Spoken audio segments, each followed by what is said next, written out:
Oh, wait. Here I am. Hello, guys. How is everybody doing? I'm gonna mute it. I'm gonna lower my music just a tad so you guys will be able to hear me better. Welcome to the stream. So there's a couple of things I want to talk about before we, like move on to the big thing. And the first one is that to any people who may be watching this right now or in the past or in the future or know people who are hurt, I just wanted to say that what's happening right now with the LA fires is absolutely devastating. It's bad for it's bad for the people. It's bad for it's bad for the nature. It's bad for a lot of families, a lot of households with a lot of stuff. The fact that there is a fire in January really means that like we need to act like on the climate crisis and everything. Talk about the grim, awful grim reminder. I actually reposted on my Twitter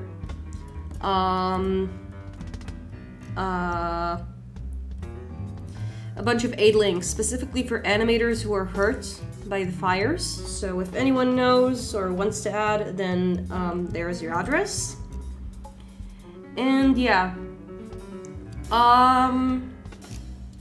it's kind of hard to like add anything else. Just like I hope that people are staying safe. I hope that their recovery will be fast. It sucks that it's happening in the first place.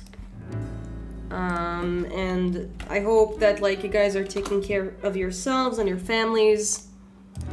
I hope that people aren't gonna be a bunch of dicks. Like there is this one animator I know whose backpack got stolen while she was packing.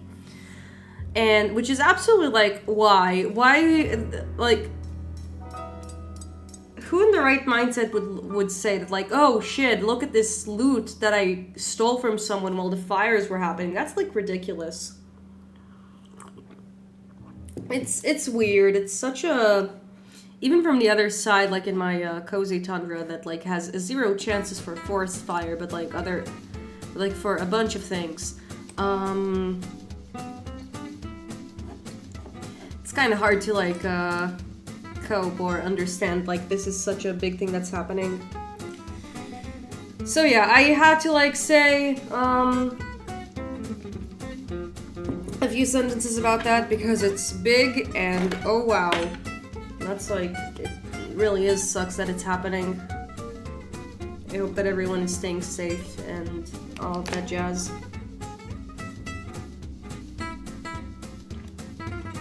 I took another water. I took another gulp of my very lemon tea. If you guys couldn't guess from my voice, I am still, I'm still a little sick. Yeah. I'm still a little, under the weather.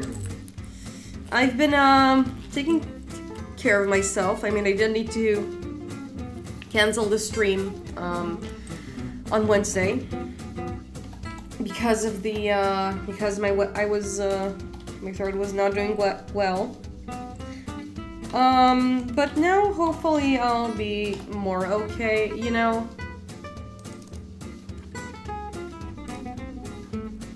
Yeah, sorry, it's a little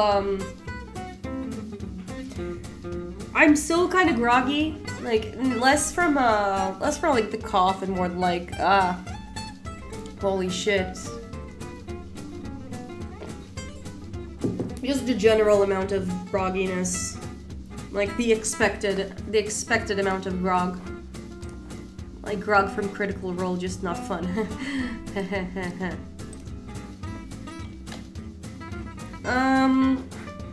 So yeah.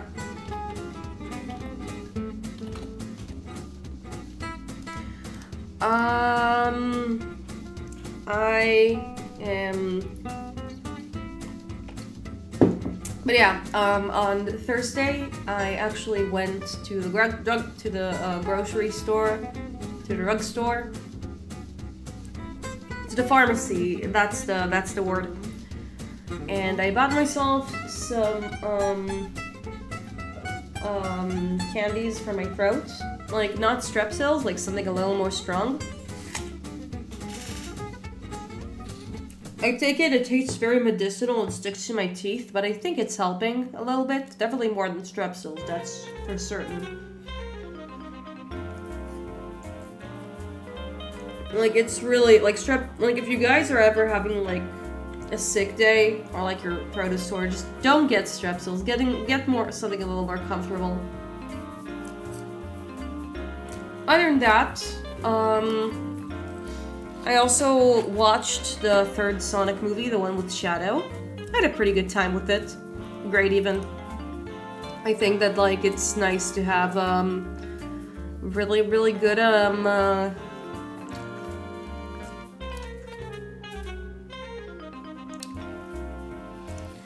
I think it's nice to have, videos, oh, sorry. Yeah, no, a bit groggy. Like, it's not necessarily from the sickness. I promise I'm feeling less sick than I did on Monday. Yeah, no, this Sonic movie was pretty good. I have this equation that I like to make, which is, like, that the more Sonic and Sonic content and Sonic lore that a film has, the better it is in the end.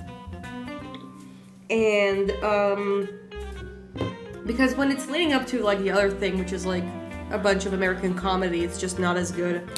Like, American rom-com, or, like, just a bunch of American comedy boring stereotypes.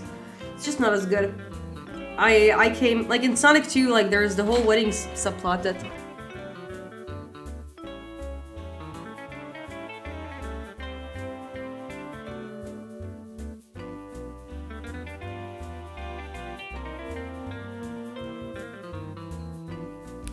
I had Larry, the caveman, the Yeti. Larry the Yeti. I came over to him, he decided to,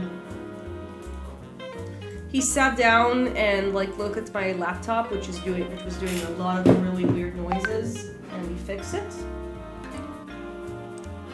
Yes, I forgot to mute the messaging app. I did, because of course I did.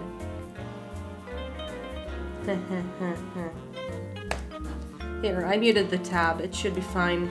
And then, like, but, like, you know, it's not even just that, like, I forget to mute the stream before I begin, like, mute the messaging tab before I, play the game. It's that,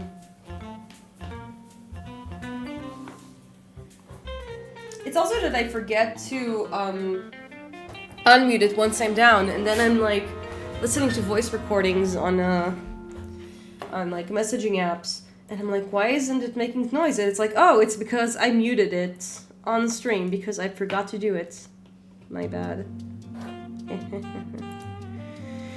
Yeah, no, but, like, ever since I returned on vacation, my laptop has been making really weird noises. Like, it has been really loud, and yeah.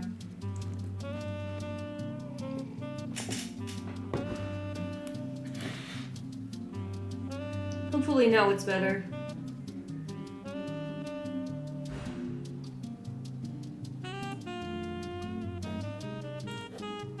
And now I have two monitors in which I can look at my streams and see what I'm doing, and not just, like, wait until my phone battery runs out. Hello, Sundancy Kitty, how are you?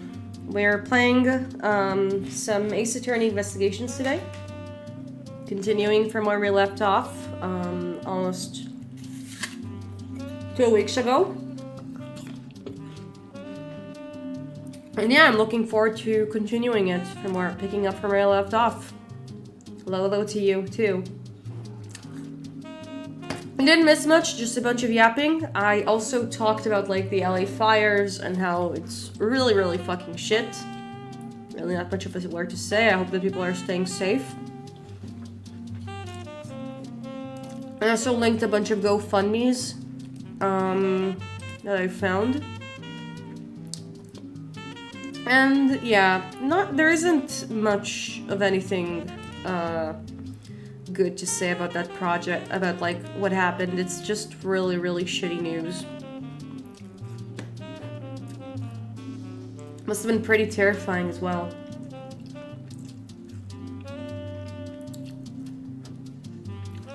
Okay.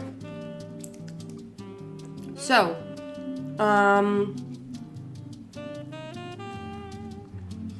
yeah. You didn't miss much, but now we are going to get back into playing the Ace Attorney Investigations collection, according to plan. Hello, welcome to the stream. It's nice seeing you again, third person who just joined. Again, we didn't do much, just yapping, catching up.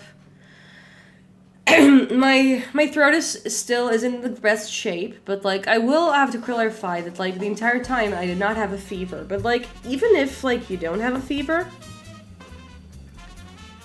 like just having like being under the weather still like really kills your vibe.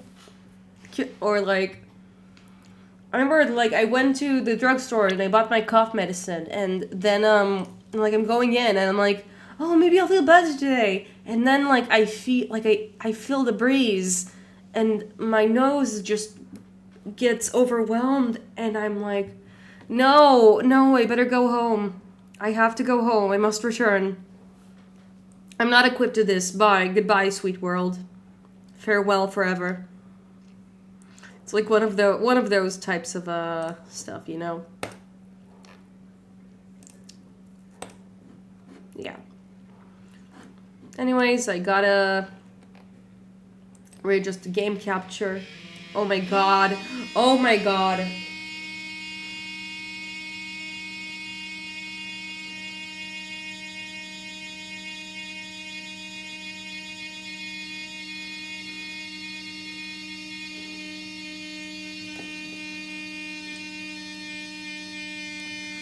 Are you going to be quiet?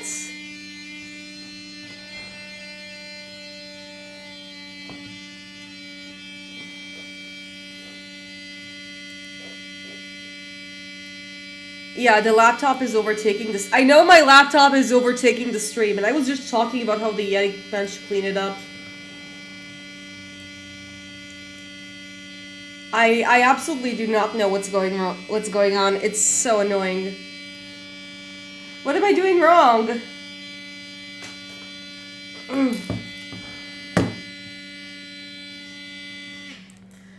Yeah, I turned it off. We're back to the computer with me. I don't think I've had delusions from high fever, to be honest. I know it's a thing that happens. I've seen it on movies, but yeah.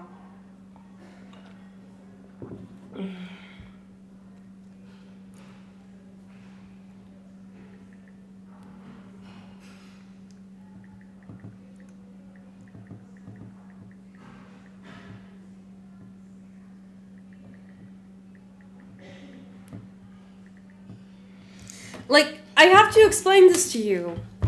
I came back home. I took my laptop out of the drawer. It was making noises. We cleaned the fan, we cleaned the interiors a bit. Good. It's fine.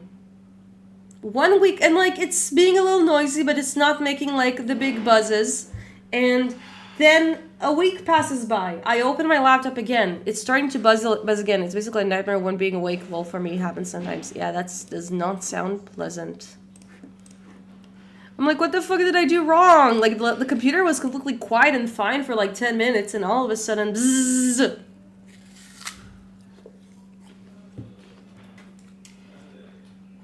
Anyways, I hope, I have to take my, trusty laptop to a technician eventually. Soon. But that's, for now, I'll just use Twitch, to keep track of your yapping. Anyways, welcome we are now in Ace Attorney Investigations, Miles Edgeworth, the collection. And I am muting myself, and I hope that you guys hear me fine. My mic is very adjusted to me because, like, there are some previous streams I look into it and I just, oh my god, I cannot hear what that bitch just said, and it's because, my sound balancing was just complete garbage, you know? But yeah. Now I hope the balancing is better, you know? So I'm gonna be pressing for any key, I'm gonna be continuing, and I'm going to be saving. So, we are currently in the ladder of Ace Attorney Investigations, about like the craft turnout, where we discover what happened to the cases for the game's first culprit, who was murdered by someone who we do not know yet. We also need to, we also discovered that the true crime scene has yet to be found out, and that the mysterious creature that has seemingly attacked Horace Knightley, actually attacked someone else entirely. I forgot his name. Carcerato. It was his trusty little polar bear friend. Lots of twists, lots of turns, lots of a defender jabbing us for not being a proper successor to our father.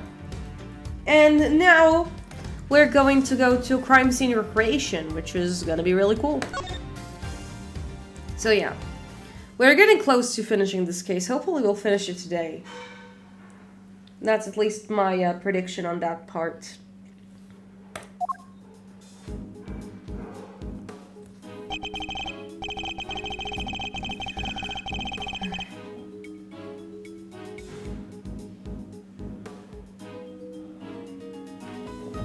You just said, sometimes it's just the fun of getting dented. Hope it's not too costly. I hope it's not too costly as well. Well, we'll have to see. It's really upsetting.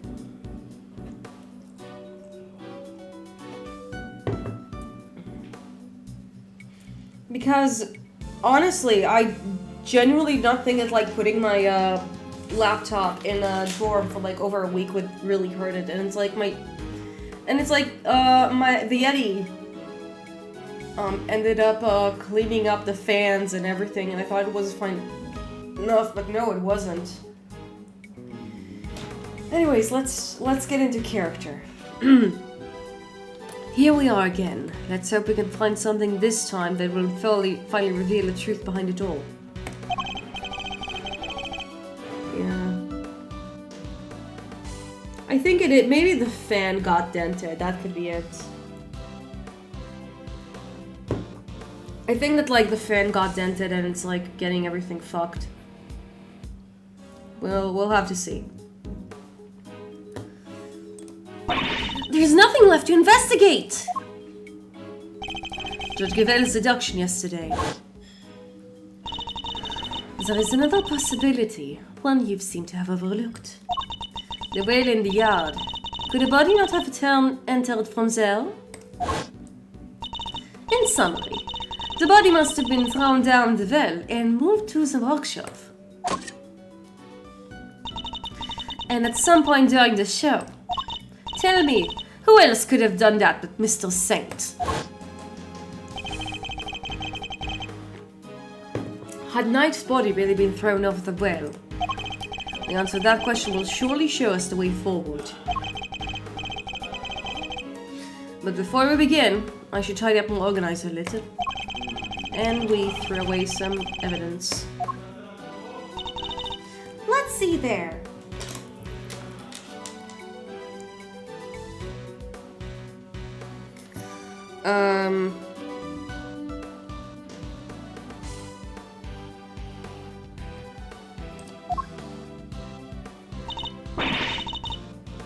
Huh? There's a cover on it.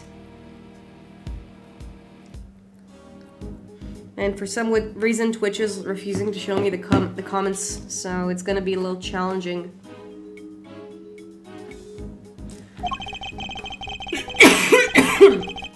A dried up, well, slap bang in the middle of prison? Figures it'd be locked. Well, luckily, I'm a master lockpicker. Want me to do my stuff? I think not. Would it is investigation by the book?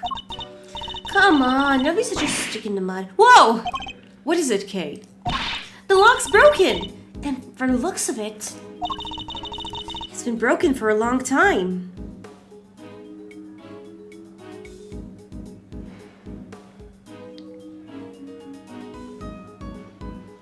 Very interesting. If that's the case.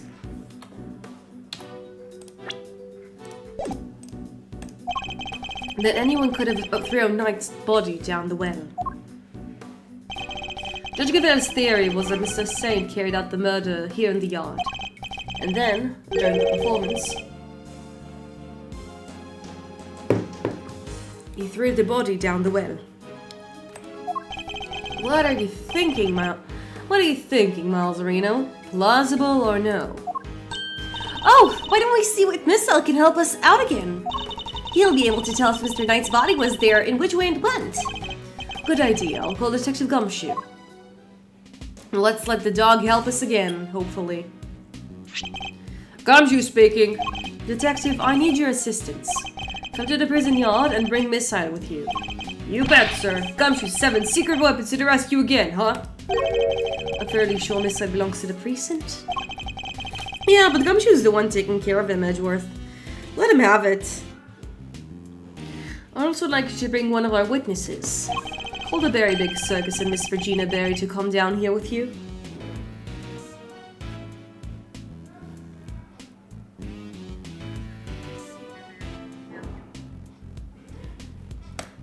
Yes, sir!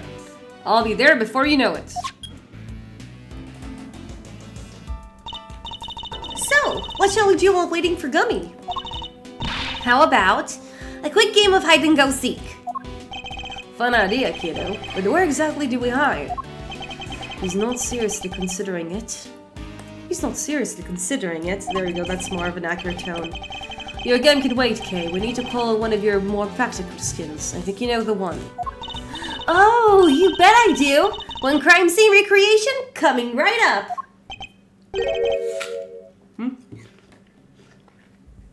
One sec.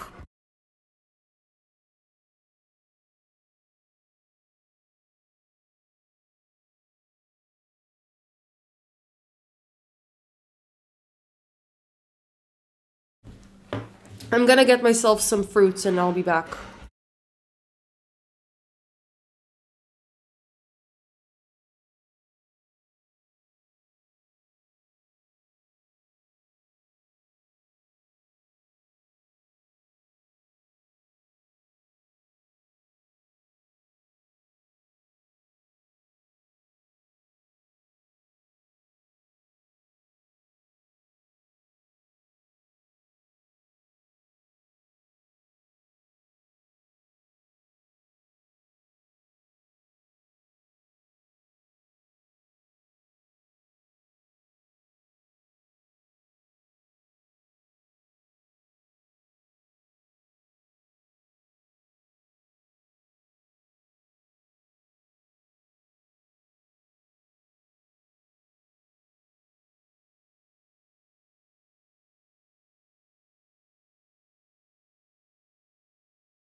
Okay, I'm back. Sorry for the wait. But Snow Hermit's gotta eat. When Snow Hermit's gotta eat.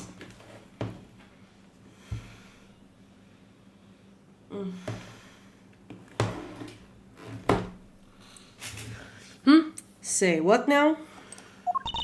Let me show you. Introducing Great Thief's great secret weapon, Little Thief.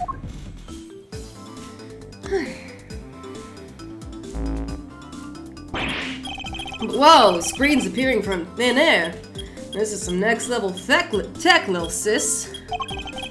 Wanna talk me through the deets? What are you doing now? I'm inputting everything we need for the simulation. Wow. God, my lungs, they almost escaped. Allow me to explain. This is Mr. Thief.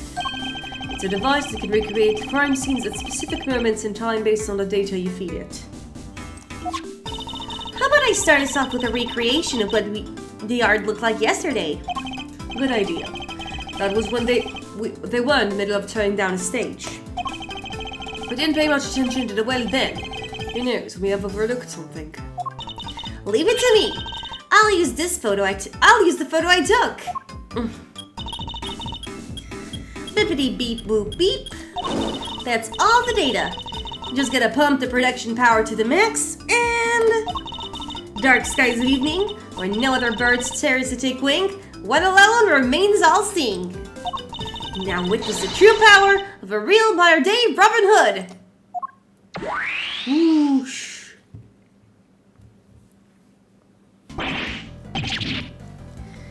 We're back, and bigger than ever. Yipes! What is this? What is this? It's a recreation of how things were yesterday, modeled by the data I gave Lil Thief. This gadget was a tool used by the original Yatagarasu. Just to make sure of something? Yeah, I just want to make sure that I downloaded the Metaphor Fantasia stream. I did. But they used it to plan for robberies. Well, there's no harm in using it for something on the right side of the law now. Oh, but keep in mind it can only recreate.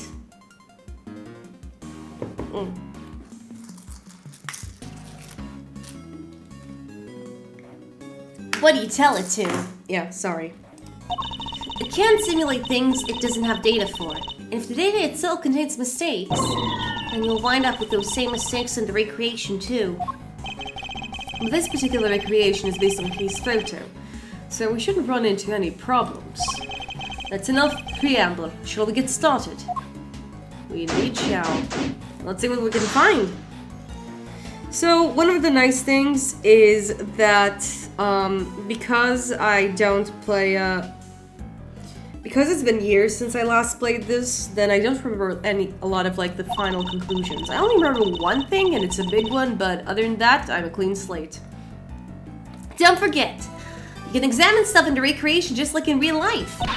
You can also present evidence to try clear up any inconsistencies you find.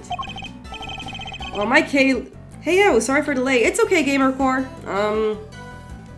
You didn't miss much, just a bunch of yappings about current events, and my laptop's cries for help. The fan acted up, it was caught on stream, it was very loud. I'll call the technician tomorrow.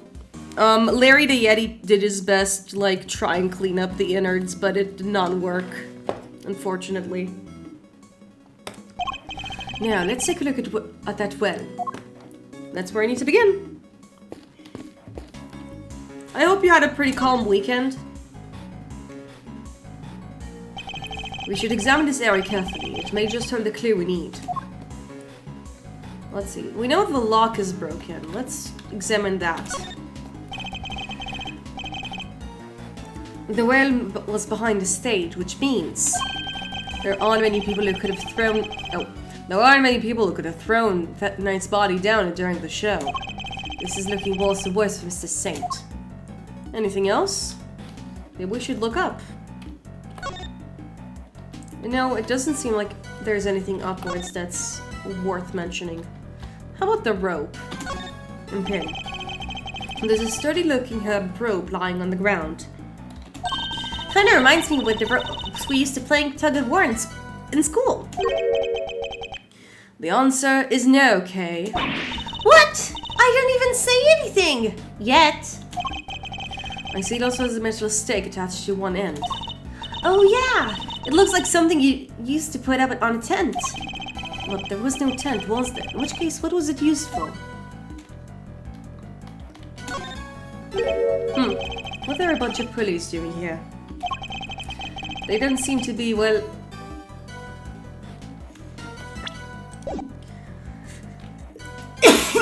They don't seem to be pulleys for lifting buckets. And then we have this. It's a metal weight of some kind. It looks like it weighs... The projection makes it a little tricky to read. Do you remember how heavy it was, Kay? I mean, because of the high definition, high res, we know it's 30 pounds, Edgeworth. Sure, it was 30 pounds. What does anyone need such a heavy weight for anyway? It doesn't seem to relate to the circus show at any rate. Maybe it is, Edgeworth. Don't limit yourself. So what do you think the stuff around the well was used for? I can't see any of the animals needing them for their part of the performance. Indeed, nothing immediately strikes me as likely purpose. We'll have to ask Miss Berry later. Okay. There, we examined all of that. Let's continue onwards.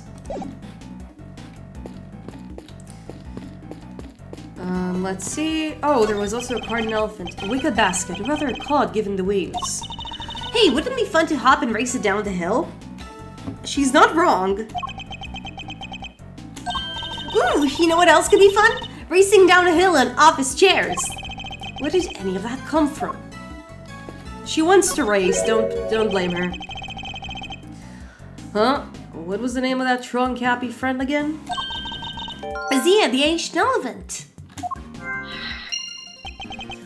Of course, how could I forget? Not exactly inspired though, is it?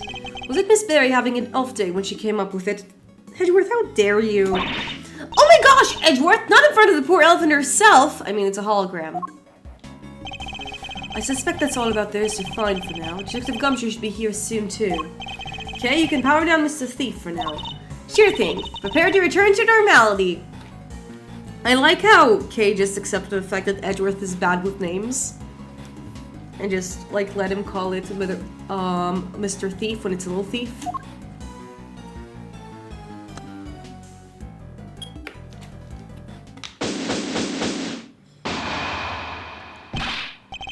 Sorry, sir. I came as quick as I could. And Regina's here as well. Huh. Speak of the devil. Oh, detective. That was indeed impressively quick. You know me, sir. Never did like to keep you waiting. Thanks for coming all the way too, Regina. No problem. This seemed way more fun than rehearsal, so I ditched him for the day. I guess she's allowed to do that. It's very much appreciated. Alright, detective, let's get started with Missile. Yes, sir. Hey, Missile! Over here, boy! What's the matter? Come on, boy, come on! Oh, what is he barking? What's wrong with him? Looks like he's scared of something, sir. Ah! Alligator! Yes, he's not a fan, sir. I mean, yes, he's not a fan, sir. Oh, well, I doubt it'd be much of help to us like this. Any other bad ideas, Malzarino? Yes, actually. Miss Berry, would you mind lending us a hand? Ooh, I'd love to! Just tell me what you need. You want me to teach Allie some tricks? I don't doubt she could do it, but... Nothing quite like that. I'd simply like to account what the yard looked like before the show. I like where this is going. You're thinking of using a little thief again, am I right? If you'd be so kind.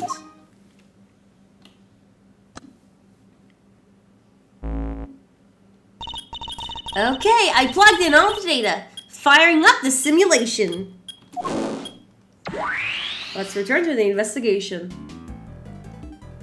Oh, look at Simeon just standing there like a ba-bum. Here you go. This is what the yard looked like during the show. And look at Missile, he's just sniffing the ground. He's making sure that it's actually real. That's so cute. That's such a cute sprite of Missile. This time, the time at which body was purported must have been down the way. Oh wow! This is so amazing! It's like magic! No magic here, just sweet, sweet data. Which is why... The area behind the stage is missing. Yeah, Regina said she wasn't involved in getting the stage set up. So we don't have any data on what it was like back there. No data? No simulation? Huh? Brutal. I'm so sorry, you guys. It's all because I let Simeon do everything by himself. Oh, no. It's all my frilly associate's fault. Excuse me? Wow, he is really quick to throw me under the bus. Objection, Fenda.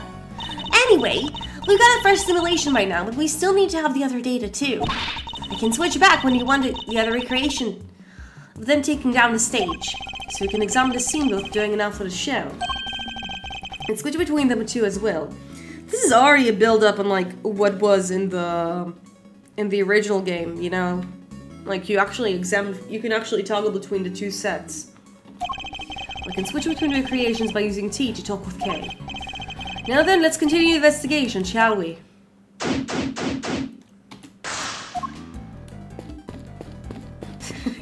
I'm just pushing K. Huh? That basket was empty in the other recreation. Oh yeah, but it was definitely empty in the photo I took too. Oops, sorry. I made a mistake when I was filling you earlier. Oh.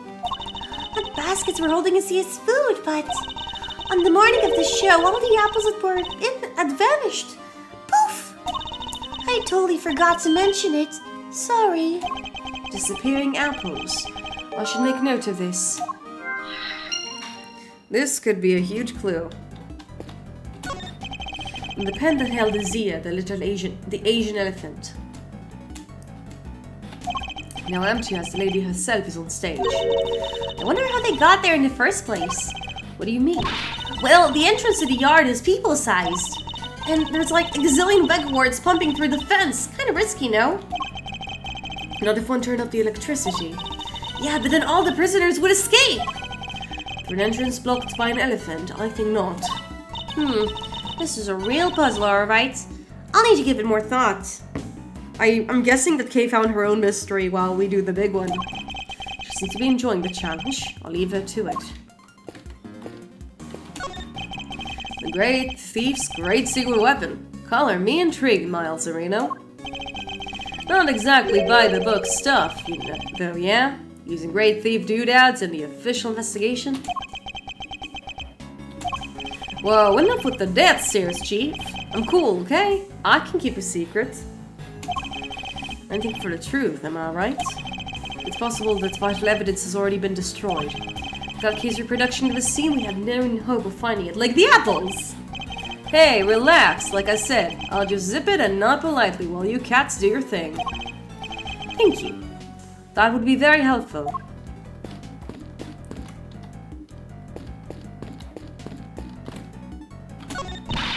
Story forbidden love if we do in a tiger and an elephant. Wish I could have seen it. I wish I could have sent Simeon up there on that stage too. Oh, he was wonderful. The way he flew off that stage. Ah, yes, that scene. The victory is depicted in a very unique manner, where the villain is sent flying from the stage. Having been ejected by the stage in a manner, the villain no longer needs to be in the performance. You're saying that the crime scene took during that time.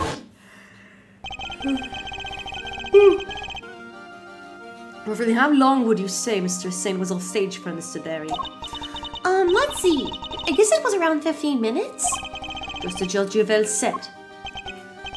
Isn't it pretty hairy health and safety wise having an elephant fling a guy up from off the stage?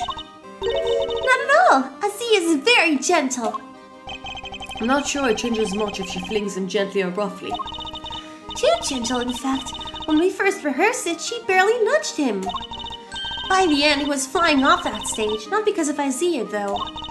Simeon has figured out some kind of trick, apparently. Isn't that amazing?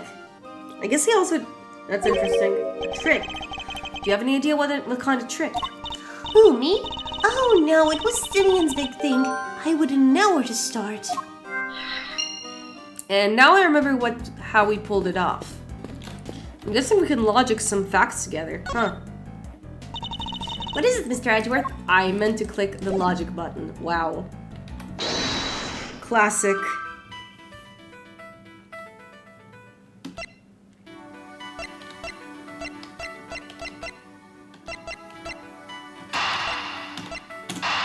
I think this is it. Let's go. I connected the dots. The trick Mr. Saint performed from his big scene. Could it have been something with all the items we found by the well? Okay, I'd like you to have another look on their equipment around the well from yesterday. Can you have Mr. Thief pick up their creation from where they were tearing down the stage? You got it!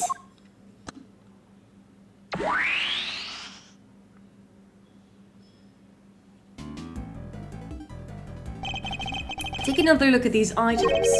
Could they not have been used for a trick of Mr. Saint's?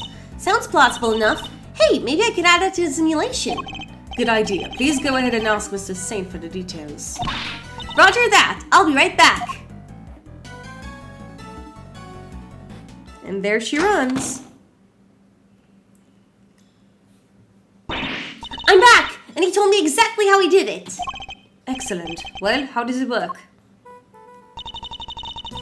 He said he used the pulley in the top of the well to suspend a heavy weight on the rope and lowered it down to the well. The other end of the rope went through two more pulleys and was tied around his body. I see. So he used the downward pull of the weight to help him launch himself into air. But how did he make sure the weight only dropped when he wanted it to? He used the stake to stop it, that's how. Miss Berry didn't seem to know anything about the trick or the contraption he built for it. In which case, I suppose it must have been Mr. Saint himself who pulled out the stake. That's right! And to do that, he used a second length of rope. This is pretty convoluted. He tightened his stake and then he gave it a sharp tug.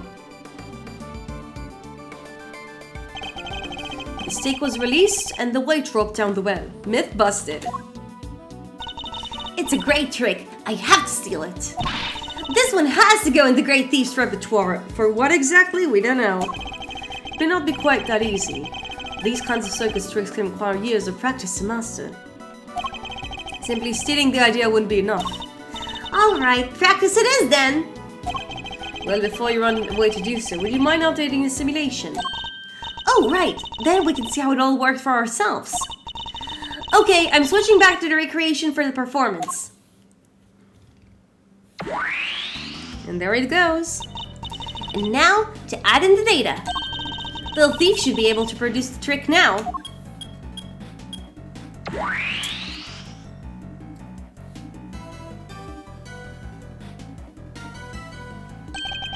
So this is how Mr. Saint performed this trick. Simeon's full of surprises, huh? I mean, dropping a weight down well will help him fly off the stage like that? That's genius! Indeed, but I imagine he would have needed quite a lot of weight, more than him at the very least. It would have taken some serious pull to lift him into the air like that. Yeah, and probably a ton of practice. Well, we can't really argue about the practice. But maybe we can logic our way into trying to find out about, I mean, it's the 30-pound weight, maybe. That or the elephant, but wait, the elephant is down there. Wait, doesn't this seem odd to you? No? You have noticed, Detective. There's something strange about the weight we found.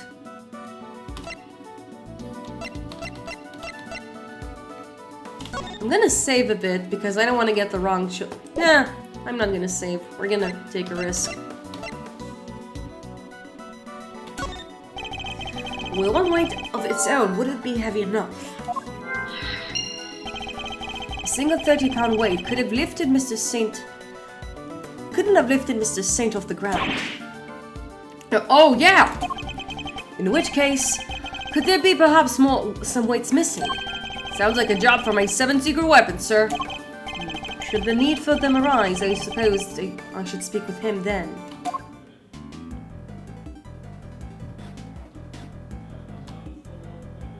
Okay, let's continue. Anything else we can connect the dots on?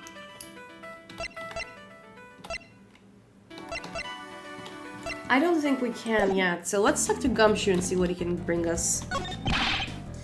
Don't say a word, sir. I know just that you're looking for it. It's written all over your face. It is. Missile may be temporarily out of action, but my fishing rod is good for whatever you need it. Oh, and if you want to give the metal detector a shot, I have that too. I've never seen him so excited. I'll be sure to let you know if I need either of the detective. Well, I'm pretty sure we do need the metal detector for the weight.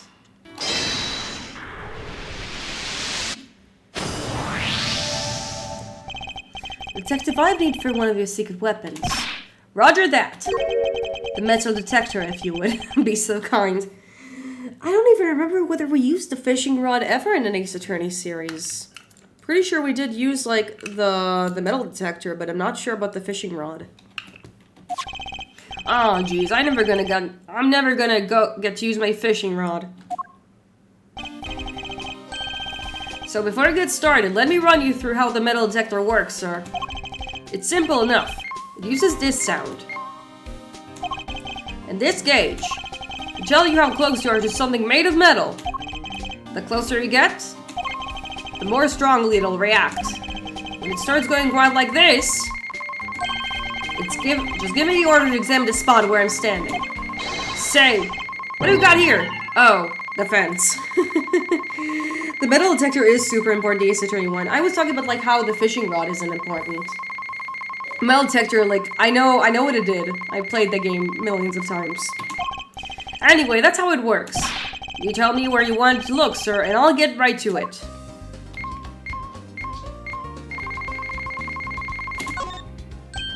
Sir, I'm picking up something over there. Let's take a little look-see, huh? Found these little guys in the grass.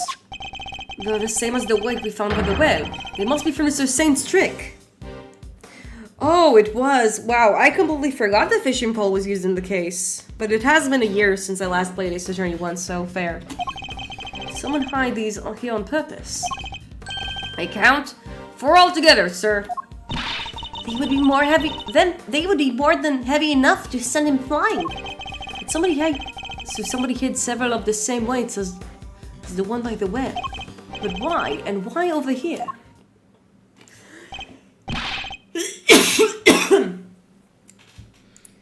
Yeah,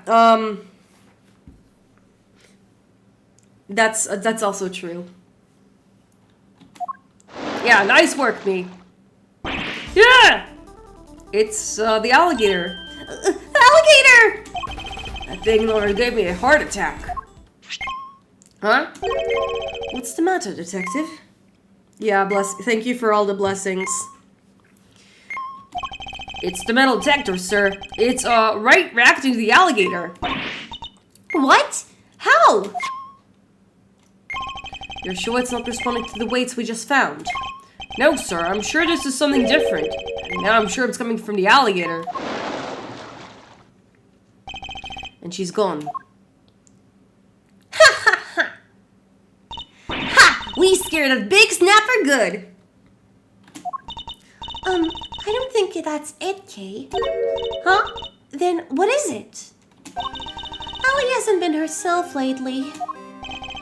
What's that's the name? Allie. The warden's favorite pet. She wouldn't even look at the food warden Lagarde brought here yesterday. He was acting as if, I don't know, if maybe she'd eaten something that didn't agree with her. Maybe the metal detector was responding to whatever she ate, sir. Oh no! What if she ate one of the weights? I highly doubt that even an alligator could swallow a 30-pound lump of iron. So what did the metal detector actually pick up? And why would somebody hide those weights? Perhaps I missed something when I looked at the equipment by the well. Okay, could you recreate the scene again? Coming right up!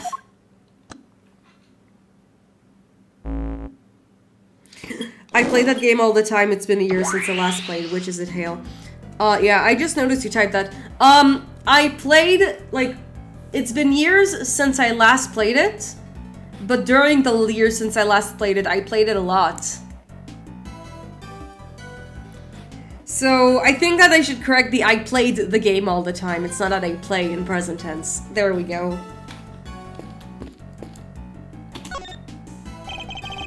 I'm scarred as seen and expect anything that catches my attention. What do we need to deduce here?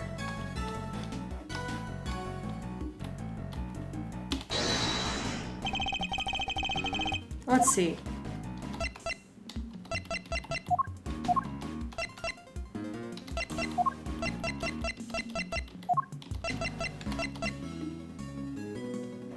Where's the other length of rope?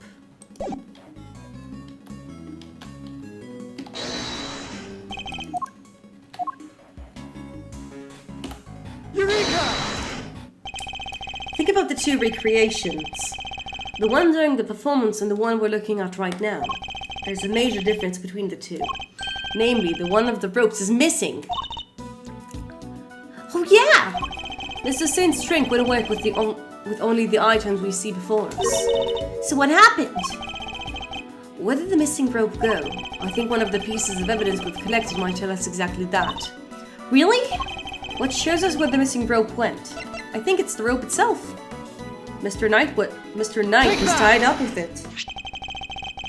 Hope for him later to figure out how the camera works with Larry's party popper as well. Yeah, also true.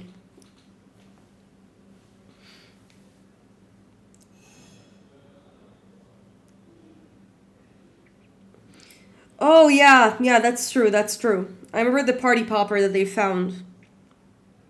Thank you for the reminders. Wait, you mean... Yes, it must have been the other rope used in Mr. Saint's trick. So you're saying...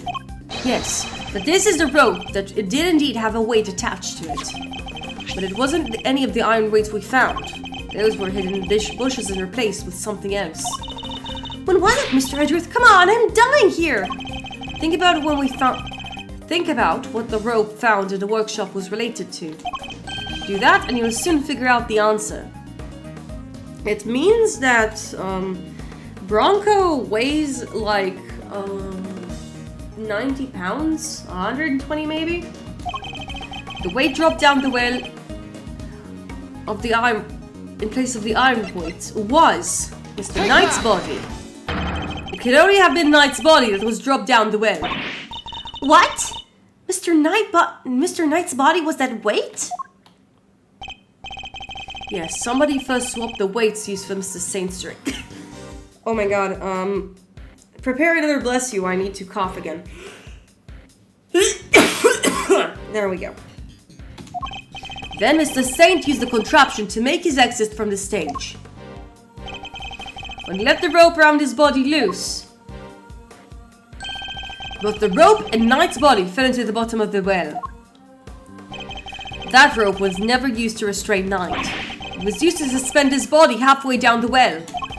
From this, we can easily see why most of the weights were hidden. So that's why no one would realize they were in place with the body.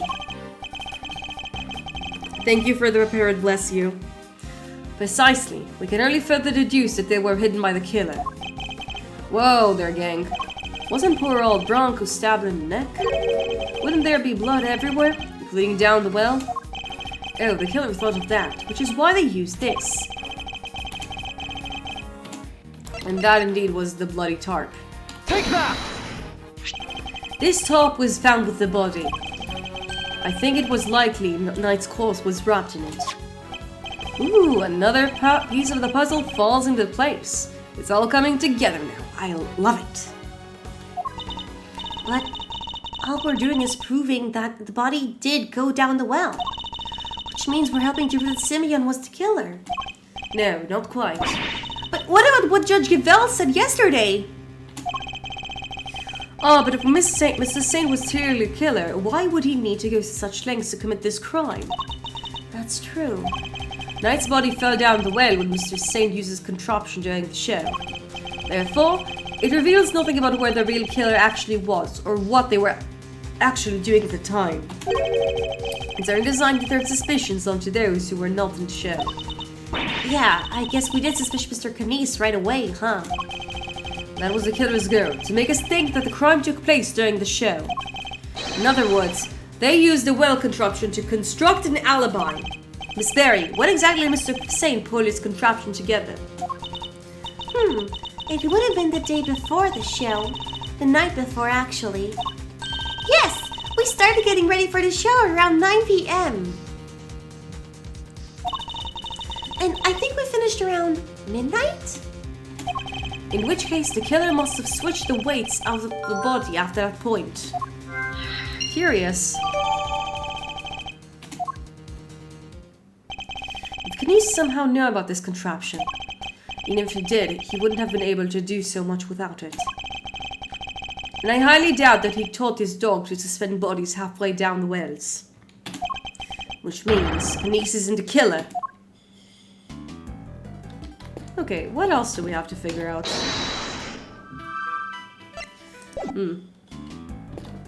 Let's see. Poor Missile sniffing the ground because he doesn't have anything else to do. It's as bad as it looks, sir. Poor little guy's scared out of his skin. I'd hope to have him track that scent again, but that clearly isn't in the cards now. Oh, poor baby. He's not just sniffing the ground, he's whimpering. No, poor baby. Yes, this is what the second stage stood. Do you think people would be interested in the Great Thieving Show? I'm sure the police would be very eager to attend. I mean, Kate technically wanted to do a meeting with, to do like an event, like a thieving show with Palaiano. I wonder if they ever pulled it off. A wicker basket, or rather a card given the wheels. Hey, would it be fun to— oh wait, we already said that.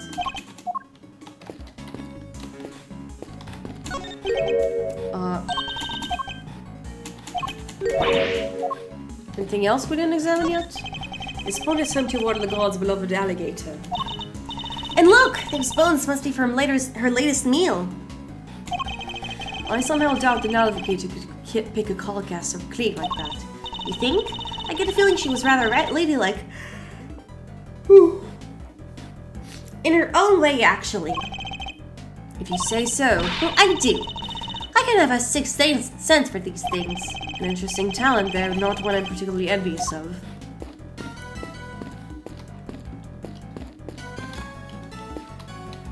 Let's see. Wanted to throw something in the well? Nope, it seems like we got everything. Maybe we need to connect the... maybe we'll try to connect the apples to Azia? Indeed. One thing I wish they focused on in Canese isn't a serial killer, he's an assassin for hire, so if Edgeworth thinks Canese is a killer, he should be assuming if Canese was getting paid and someone hired him. That doesn't come out. Yeah, it doesn't, that's true. And there is a difference between these two.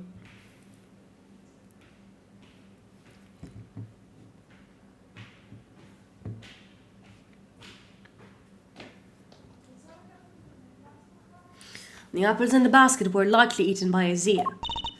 Really? That's strange. I made sure to put the card where the trunk couldn't reach them. Are you sure about that? Oh, yes. It was still full of apples the night before the show.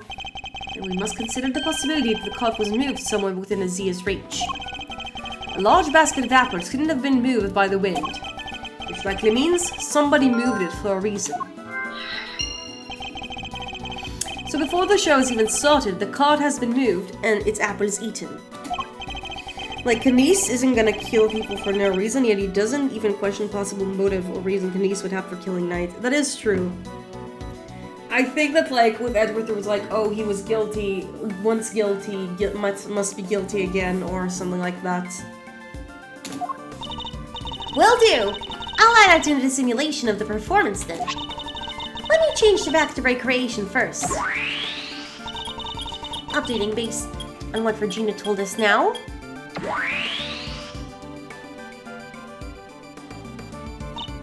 There, all done!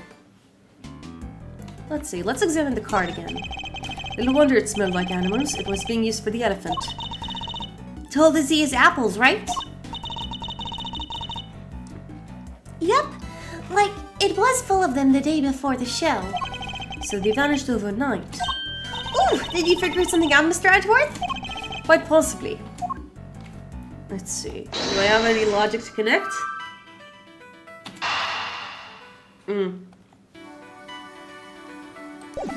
No, these two are not connected. We have to continue examining what's up. What about the chair? The chairs are lined up neatly for the show. There we know where they were. There were a few empty seats during the performance. Huh? Something about the space, the way its seats are arranged. Reminds me of a karaoke contest I entered as a kid. You entered the karaoke contest? I sure did, and I came in second. Even in the depths of night, when no other birds take flight. One alone soars to shine, the light of the righteousness of the world's blight. Tell me you didn't actually sing that. I sure did. She did well to take a second place, or perhaps still is more apt. Or was it not she failed to steal first place? I'm overthinking this. Oh, Edgeworth. More like Miles Edgeworth, more like Miles Goofworth. What a goof. So do you come to visit the prison often, Georgina? I sure do. I have so many little friends here. It's wonderful. You cringe ass foster guardian. Yeah. I can imagine Edgeworth doing the how do you do fellow kids bit. That's not that's plausible in my mind, you know. And don't you dare tell me otherwise.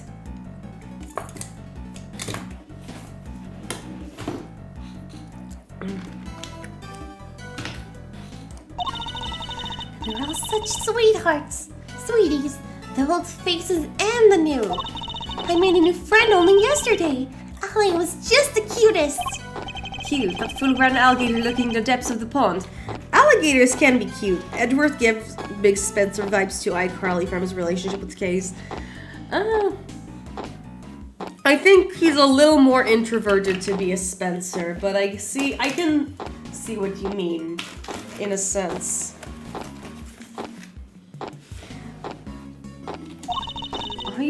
Are you sure about that? I can't help but worrying you might just walk up and then chomp, you know? Oh, don't be silly. She'd never do anything like that. Especially since she's not doing great. I heard she hasn't been herself since yesterday. I'm so worried about her. Are you guys worried? You guys are worried too, right? Right? Yeah, totally. Super worried. Right, Mr. Edgeworth? Yes, super. Don't rope me into this. He was not Edgeworth was not swayed by Regina's feminine charms. He's too gay for that.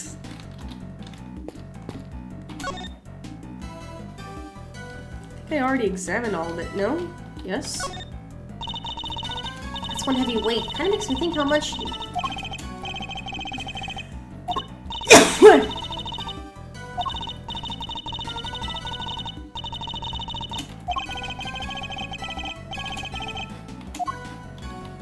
I'm gonna try examining more things to see if anything's up. Mr. Singh used to want to construct a contraption that would send him flying from the stage. He made clever use of 2 ropes.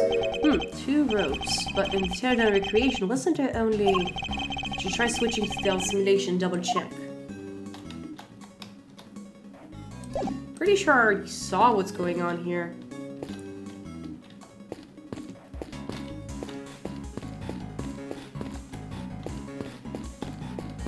Pretty sure Gumshoe also spoke to me. Yeah.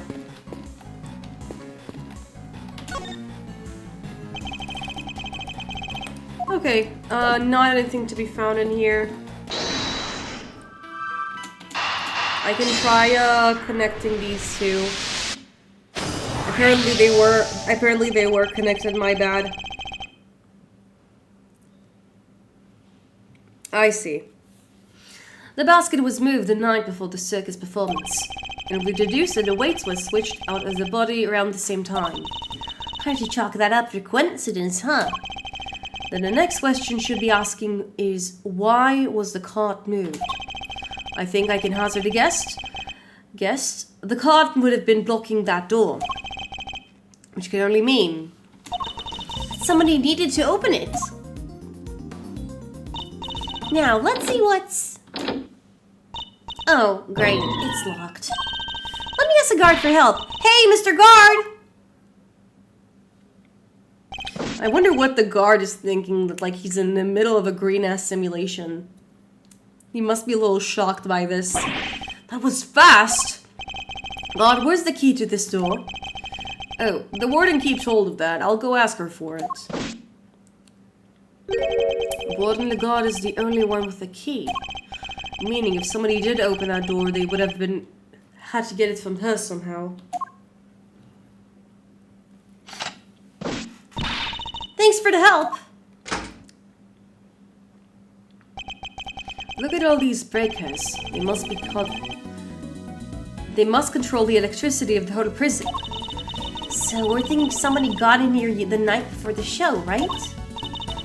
But why? What were they trying to do? Well, I doubt they came here by mistake thinking this was a break room.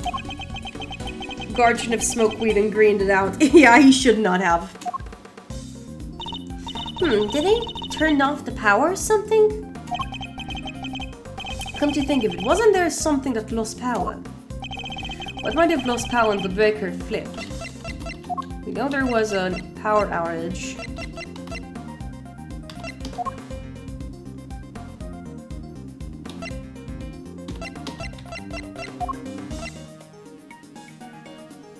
I'm pretty sure the gates were, had a power outage, didn't they? Or the No, the cameras. I got confused. And there was a 3-hour gap in the security camera footage. Oh yeah, there was! So somebody flipped the breaker it was connected to. It seems very likely. Do you think it was the killer? It's true that shutting off the cameras would have made things easier for them. It would! Which means the killer would have to be somebody who had access to the breakers. And it seems only one person has the key. It couldn't be, could it? It could definitely be. All right, little thief. Your work here is done.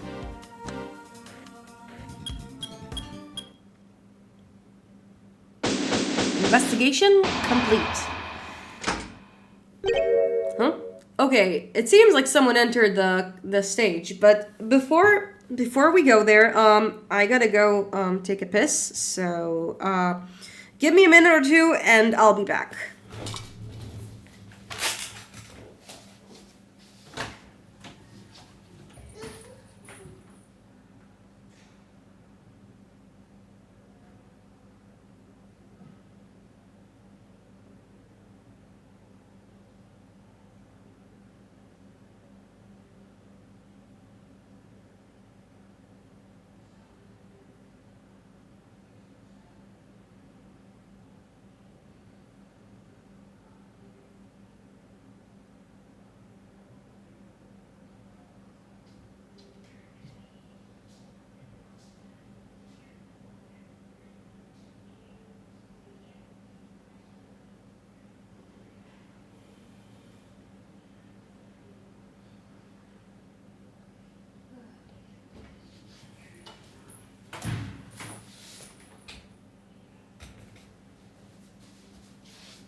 Okay, let's open the door and see. Let's continue the game. Oh, it's these two, of course. First on the scene, the early bird wins the worm. Good morning, Mr. Winner. What? How did you get here before me? Good morning, Mr. Edgeworth. I see you've made an early start. And I see you've made me late one, Judge Gaffel. This is not my only case. I'm a very busy woman. Not all of us enjoy the freedom of the prosecutor relieved of his only current responsibility. Ooh, that was an elaborate burn. Ugh. Oh, I do apologize. I'm, of course, an associate attorney. Someone calls the fire marshals of Los Angeles. There may be a good huge wildfire going on, or has been. Someone contain this woman. She is burning Edgeworth hard. She's giving him the 3rd degree. Associate? More like asinine. We'll see about that. Eustace, let us begin the investigation of the yard. Okay, I'll go get some officers to help. Hold it! That won't be necessary. Why not? We've already finished investigating the yard and won quite the prize in the process. Won? But I'm supposed to be the winner! Your Honor,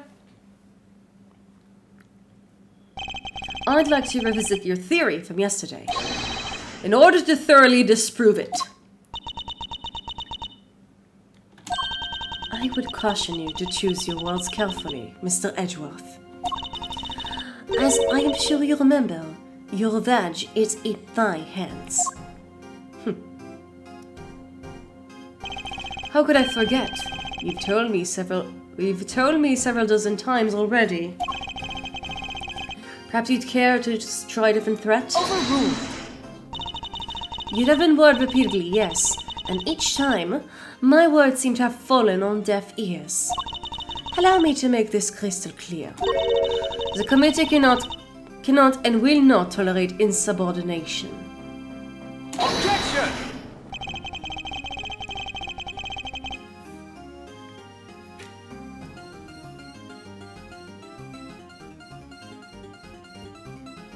Hold on. Someone have done the Blaylift slap his nuts meme with Ace Attorney characters, right? I do not know, and I don't think I know that meme. The fate of my badge and the whims that committed to me are no concern to me now. The only thing that concerns me is proving Simeon Saint's innocence. Interesting, and spoken like a true defense attorney. In that case, I shall be equally uncompromising. In the name of the goddess of justice,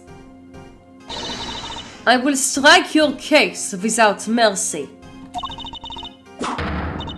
And then when I'm done, your career as a prosecutor will be over as well. I hope you do not come to regret this.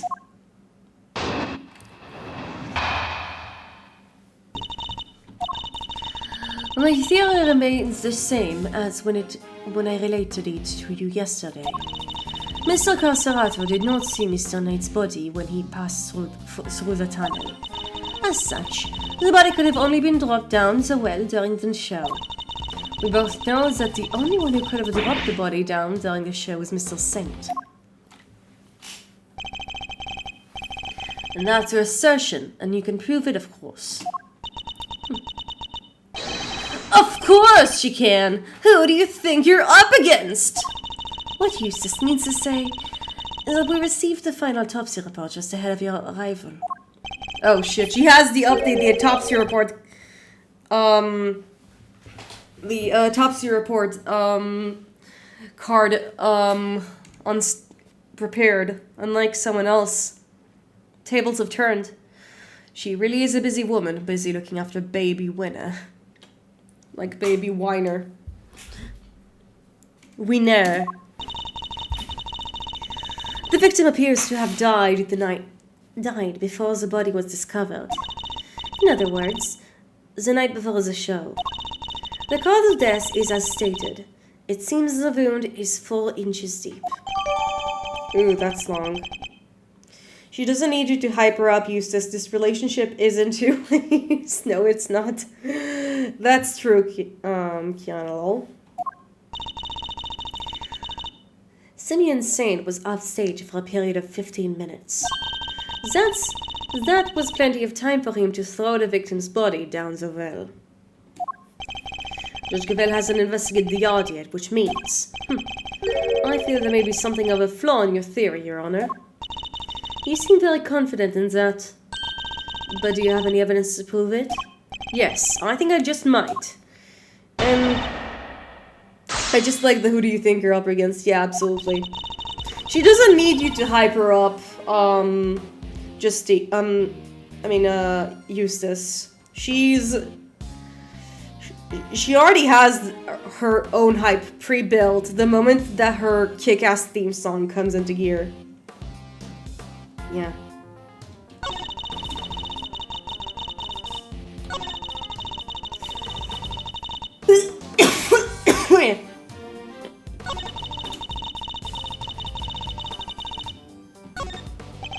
Judge Gavel has carried out an investigation of the alt yet. Which means we got the advantage for a change. Yeah, thank you. I'm sure we're good plays. I should review the evidence we gathered during the investigation of the yard. Let's see. We have the power room.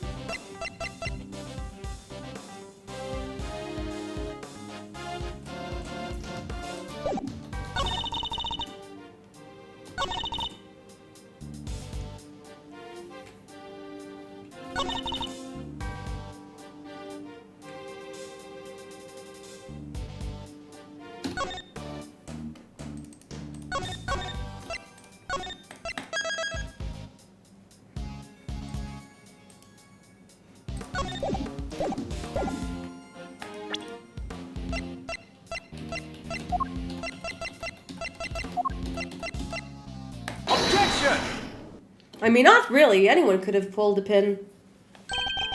Sorry, Your Honor, but there's something else you're going to have to take into account.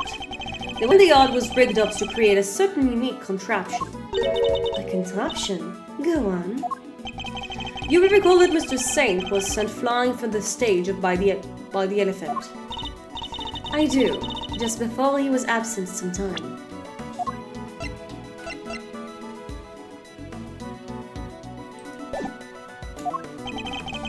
He was only able to fly through the air thanks to a weighted rope he tied around himself. Dropping the weight down the end would have allowed him to complete the trick. Objection! Wait, wouldn't that send him flying as soon as he set foot on stage? Hold it! It's simple, really. He kept the weight from falling by using a stake to keep the rope in place.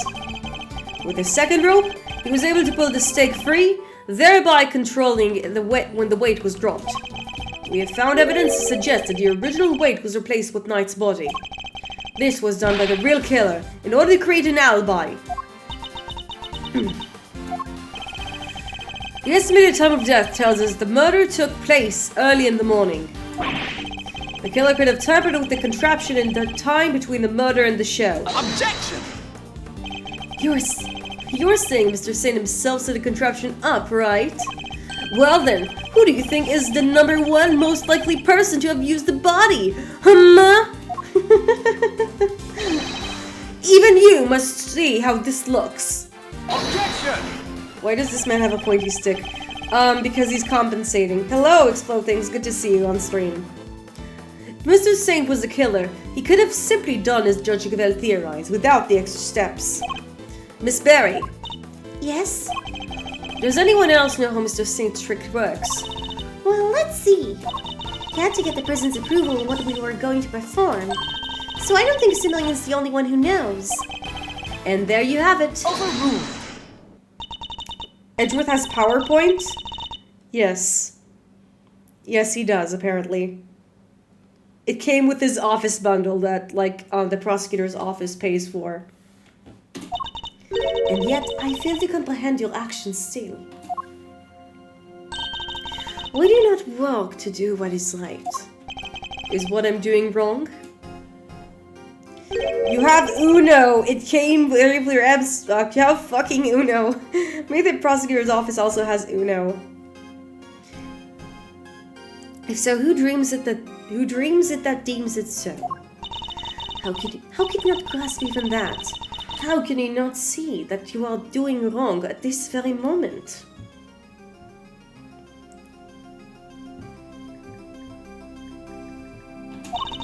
You are a prosecutor, and yet you aid the defense. I mean, she kind of pushed him into it, you know? This flies in the face of common sense. You are breaking every rule in the book. I think only of what is right and just and act as I see in each situation I'm confronted with. This is the path I've chosen. Whether you can comprehend that choice is immaterial. Edgeworth, I don't have Uno. Just like I have no one. But if you mean to stand in my way, I will fight back with all I can bring to bear. Perhaps it is the goddess of justice testing me.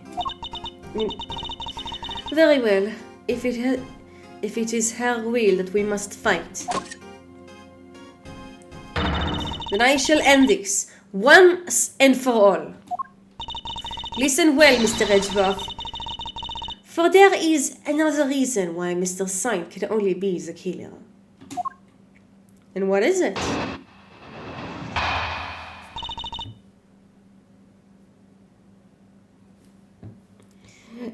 Edgeworth, also Edgeworth, stares motherfuckerly with his incomprehensible hairstyle. Wow, it's so weird that you pointed it out, but it's true. His bangs go a different direction than the rest of his hair. It's absolutely weird. They just kind of sprout in the middle. If the body was moved from the yard into the workshop, then Mr. Knight must have been brought here to the yard from his cell. The only person who had the opportunity to do that is Simeon Saint, and thus he remains the only possible suspect. I like how I just noticed that there's a little parrot on top of the perch, the prison perch. Mr. Saint took a cage with him into Mr. Knight's cell. But why would he do that? Why would he take an unwieldy object all the way to the holding cells? Really, his hairstyle is more simple compared to people like Phoenix. It is true. Edgeworth, I will give you $50,000 to absolutely fuck me up, Bob. Would he? Yeah, it is pretty sus. Oh my god, she said the line! I mean, people part their bangs all the time. What exactly about this is incomprehensible to explode things? You know, considering the fact this happens in 2019, Kay would make... I don't know if Kay would know what sus is unless it's like the slang. The Britishness of this man, yes. But we've all met Mr. Saint. That's exactly the kind of thing that he would do. It's entirely plausible he took the cage with him out of absent-mindedness and nothing else. It may be plausible, but it is no more and less plausible than him having helped Mr. Knight to escape. He's German. German people can also be British. Edgeworth is Edgeworth. He's definitely European. Ugh. I need some solid evidence or I'm going to get her to budge. Is there a European test?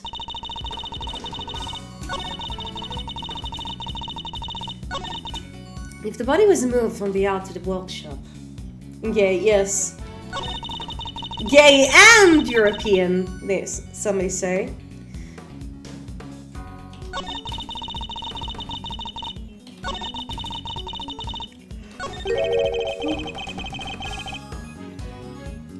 There is no taste of being gay. It comes free with your Xbox or it doesn't.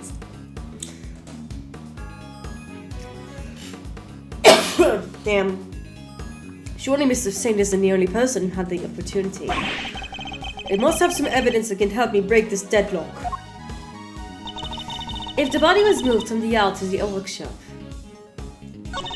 the Mr. Knight would have been first brought here from the yard to this cell.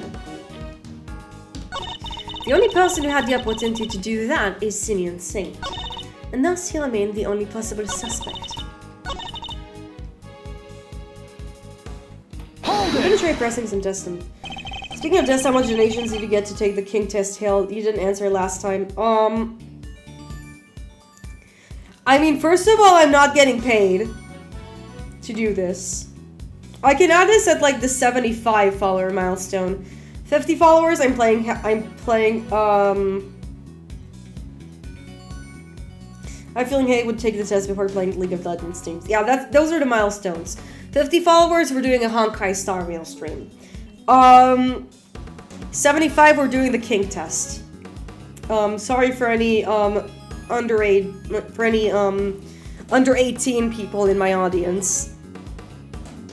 100 followers is gonna be me playing League on stream, and not on, like, any special date. Mr. Knight was awaiting time.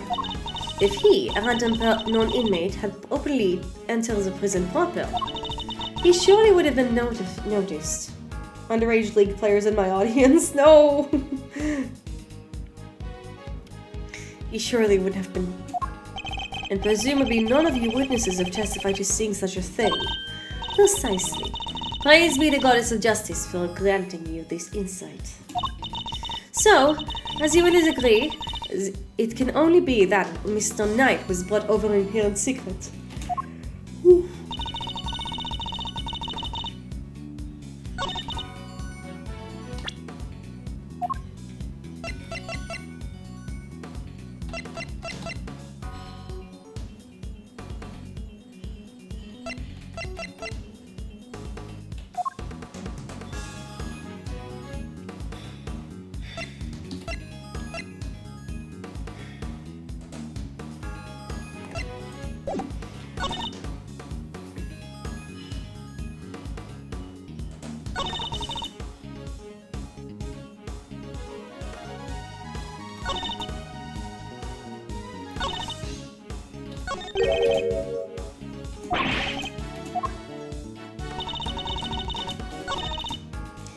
I mean, Edgeworth probably uses a lot of hair gel for his hair vents, but besides that, Edgeworth editor seems pretty basic. Yeah!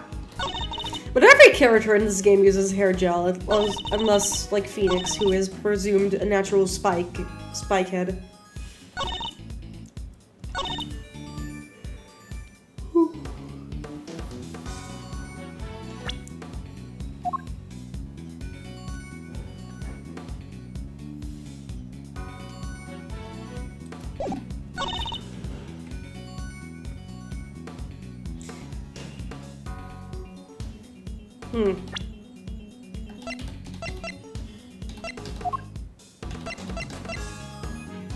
What is the evidence? Fuck. Hold it! According to his x-rays, calls like, oh my goodness. Oh no. He has a deformity. If he or any...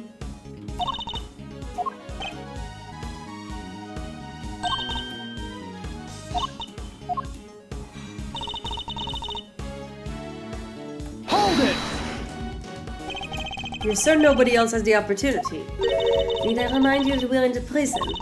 The entire facility is monitored at all times. Anything out of the ordinary would have been spotted. Hold it! But Mr. Say was under the same scrutiny, was he not? Overruled! The warden has granted the members of the circus troupe special access. As a member of that troupe, under the supervision of Mrs. Berry, he is the only person who was free to wander here as he willed. Objection! It seems you've forgotten something, Your Honor. Overruled!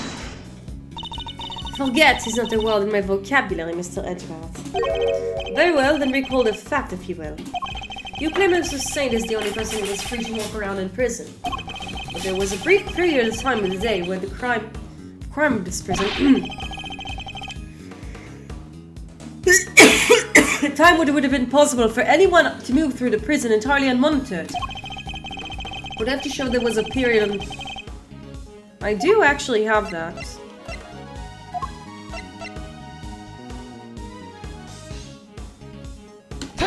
records of security camera footage. Mr. Saint is fond of the person who had the opportunity. Which opportunity are you talking about again? We previously established that the time code on the security footage was off by 3 hours. And from this we can deduce that there must have been a power outage lasting for that length of time. Wow, sounds like a nightmare, honestly.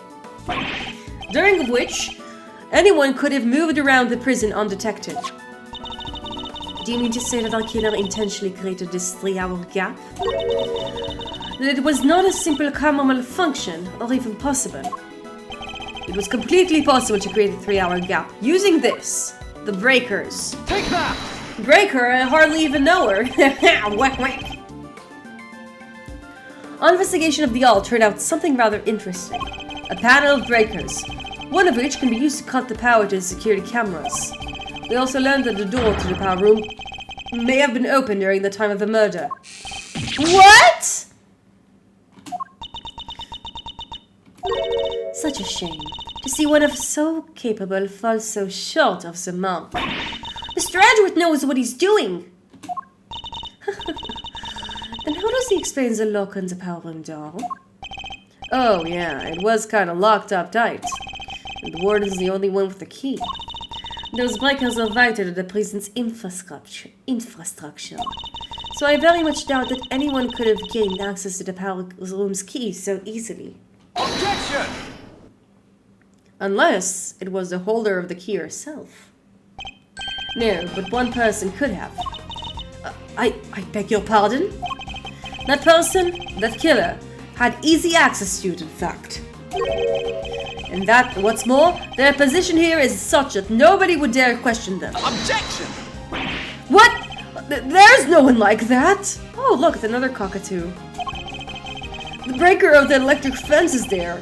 They would have been questioned in an instant. There's only one person who meets these criteria. I can hardly believe it myself, but I have to follow what the logic leads.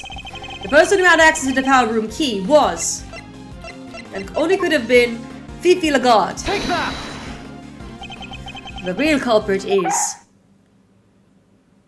being barked by a missile, Warden Lagarde. Oh, just look at you. Aren't you the cutest little pudgy-woo?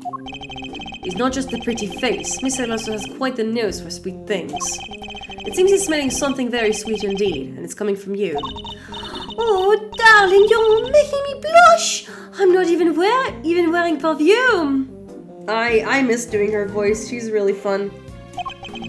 Then perhaps it is the sweet stench of death. You're a regular poet, aren't you? I had no idea.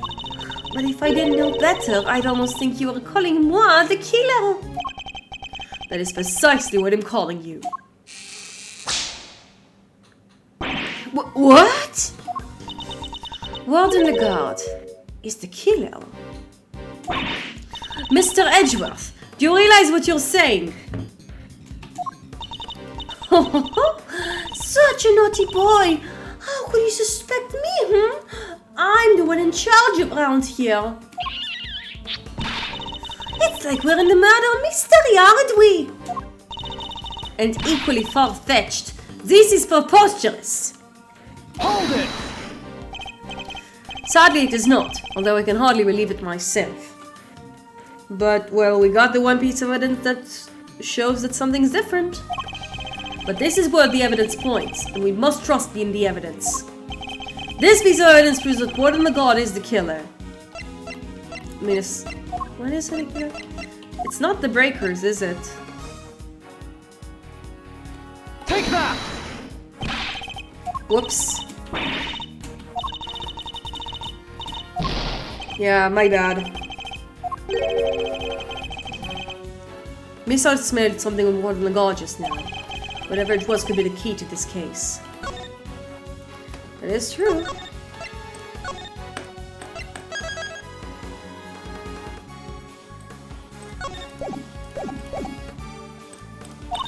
You are a hoot, Mr. Edgeworth. You really are. But can we just save the jokes now, This is no joke, Warden. You are the killer. Really? Well, could you at least try and present some plausible evidence? So it's something related to smell.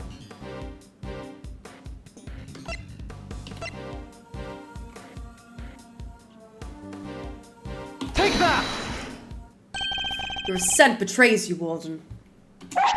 And here is your accuser. The police dog? The police dog.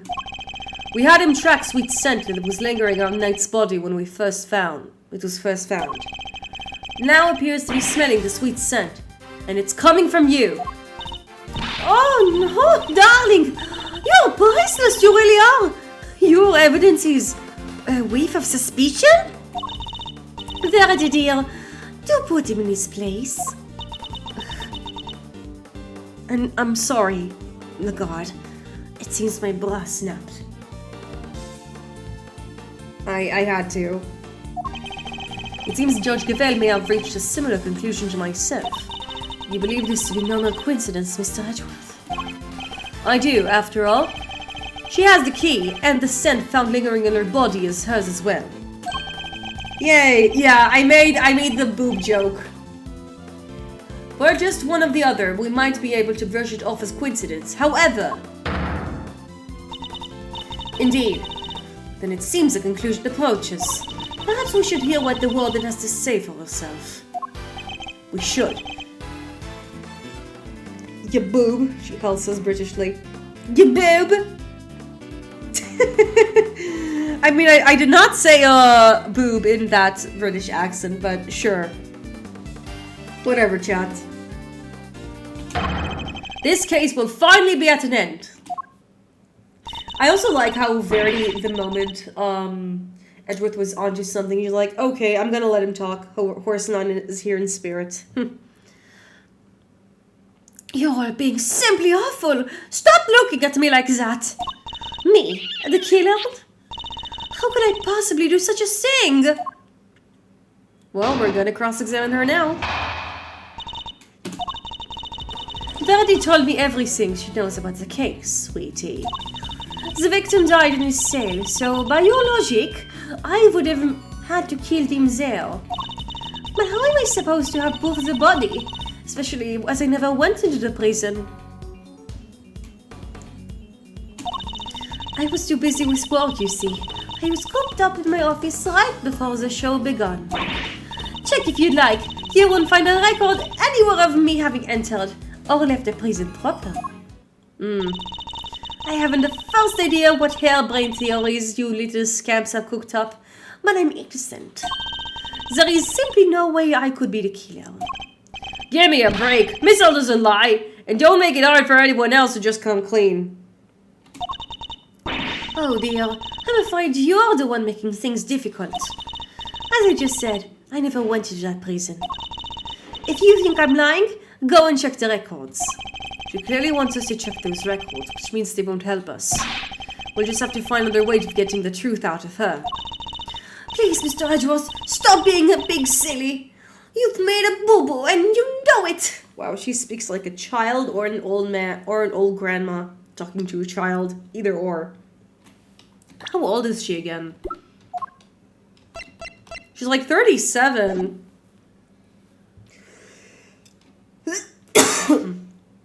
Bless me.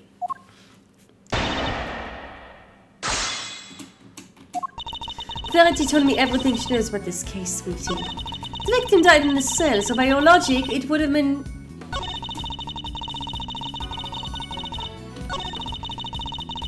Thanks.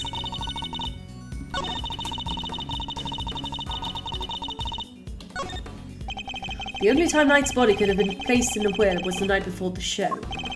What's her move, sir? She seems awful sure of herself. She seems pretty confident there won't be any record of her entering the prison. In which case, we'll have to rely on something other than the records in question. We should listen carefully to his statements again and ask a few pertinent questions. Time to press some statements. Hold it! The murder took place in a cell. You seem pretty happy to accept that. And why shouldn't I be? It seems the most likely place for it to have happened without drawing attention. Besides, they found Mr. Knight's blood in his cell. Yes, but that was from the being struck by Mr. Carcerato. Though I needn't tell her that, I suppose. I take it there's also been no testimony to the contrary. What does that matter? Knight being killed in his cell doesn't go against any of the facts anyway. But how am I supposed to have moved the body? Especially when I never went to the prison. Hold it! Do you have any evidence that you didn't enter the prison? Please, darling, let me finish. I was too busy with work, you see. I was cooped up with the office until right the show began. Hold it! So you were in your office the whole time, and you didn't notice anything unusual? No, I can't say I did. And you didn't notice anything missing? I must confess I'm a rather messy girl. And a forgetful one at that. I put something down, and it's lost forever. It's a curse, darling, a curse. I even lost some important evidence recently. It was gone poof, just like that. Darling, prison Mike can be a witness. I was in the office the whole time. It was the mentors, I swear. Is this a Harry Potter reference?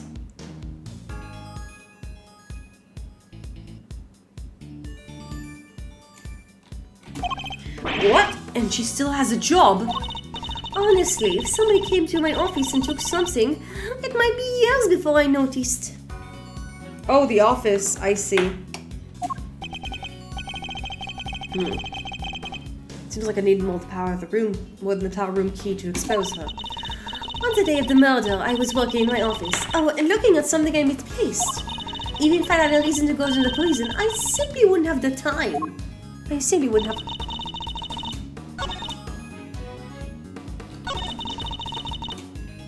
Hold it! Sure, maybe you didn't go through the main entrance to the prison, but what if you took another route? Oh, come now, sweetie. The office referencing the HP, I see. I did not watch enough of The Office to connect these dots. Surely you don't mean that awful filthy tunnel he discovered? Why, until yesterday I had no idea this even existed. No, you had another way in. I'm certain of it. A route that didn't require going through the main entrance or the tunnel. The route you took went through this location.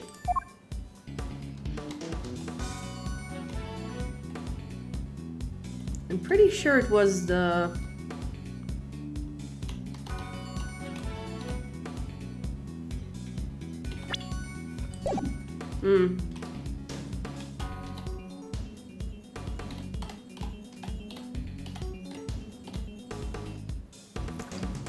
What was the route again, I think? Take that! What a fence! Warden, you took Knight from his cell and brought him to your office, which just happens to be connected to the yard. If you had a way through the fence, then you would have been able to circumvent both the entrance and the tunnel. A gold star for creativity, darling. And how would I have gotten through the fence? The extremely high fence, topped with razor wire, with thousands of volts of electricity going through it? Yeah! How was she supposed to have gotten through that,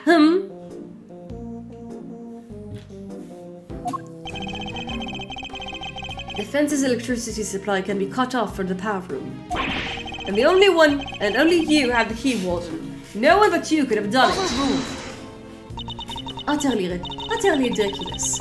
The power room is on the prison side of the yard. Warden Lagarde was on the detention center side. How would she even have reached the power room? Exactly, Verity dear darling. Well, clever puss, you've dug yourself a real hole now. If there's no record of Warden Lagarde having entered the prison proper, then the idea she could have been shot off the fence by using the breaker is out of the question. But there must be some way she could have done it. Take a deep breath, big guy. Lose your cool and you've lost everything. But if I don't find a solution, she might wriggle out of this. She might still wriggle out of this. There we go. I did a proper read. Hey, I said take a deep breath, not freak out and completely lose your cool. There's nothing to be gained by banging your head against the same wall, yeah? Von Karma can certainly tell you that it did not work for him. No matter how you look at it, Warden Legard couldn't have done it alone. Mr. Edgeworth, if you don't find a...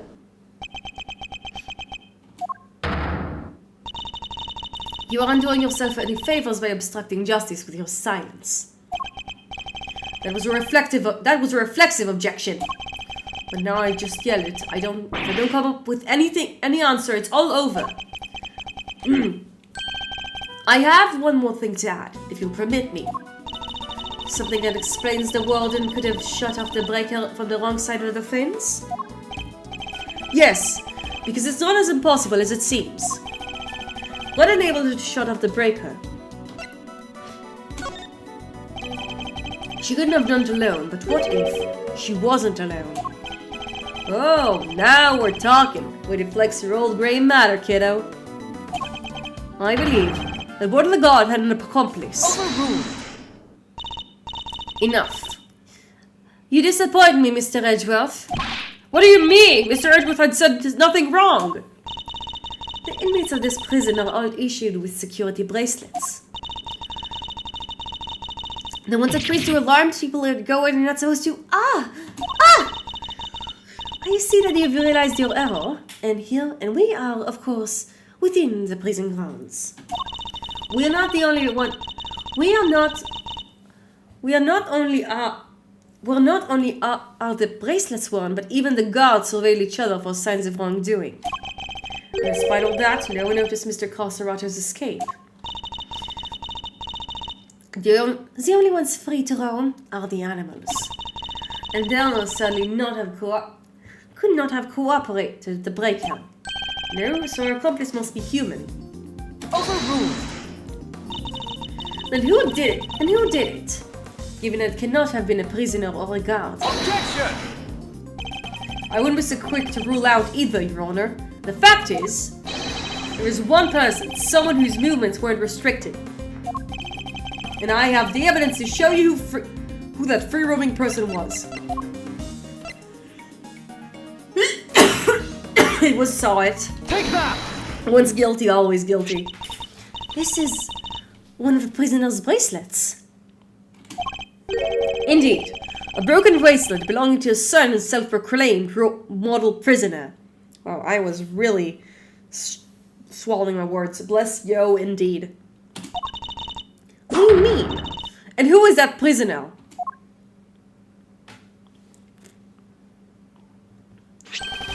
Frank saw it. Warden Legard's favorite inmate. Always licking the sweat. It's strange, isn't it, Warden? That he was able to keep his broken bracelet hidden and wander freely around the prison all the while. That is pretty funky, and I don't mean in a good way. It couldn't be the case where it was permitted some sort of special leeway, could it? Although, you're in the habit of giving such leeway to certain others. Bodhidharma Kanice, for example. Overruled. Mr. Edgeworth, that is pure speculation. Objection! In that case, why don't we ask Mr. Sword himself? I'm confident he will confirm to us that he and Mr. Warden God were accomplices in this crime. If the two of them had worked together, a sudden route to the prison becomes viable. The real route by which Knight was moved from this cell to the prison proper. Recall that there were two big obstacles in the path. First, the security cameras outside Mr. Knight's cell. Second, the electrified fence in the yard. But she was able to remove both obstacles in one fell swoop by having Mr. Sowit shut off the corresponding breakers. Hold it! Alright, Mr. Edgeworth, you've had your fun. And? Do you still deny it, Warden Legard? Oh, no, darling, you've got me. I admit it. Warden? Tell me this isn't true. Sorry, honey. Verity, honey. I'm afraid it is. Frankie helped me do it. No way! You did it, Mr. Edgeworth. You got her. Nice shooting, cowboy. She won't be wriggling out of this one now. They made him so American in this localization. As Mr. Edgeworth said, I had Frankie switch off the breaker. But we didn't kill Knight, did we? No, sweetums, no, we didn't. What? What? I mean, what? Warden, explain yourself. Oh, Verity dear, I doubt your precious goddess will want to hear my excuses now. She is unmerciful. You have but to confess, and you will be saved. Oh gosh, all right. I was being threatened. I had no choice but to do as he said. Who's he? Baditama Canis. That awful assassin! Canis. How long has it been since that awful man came here to stay in my beautiful prison?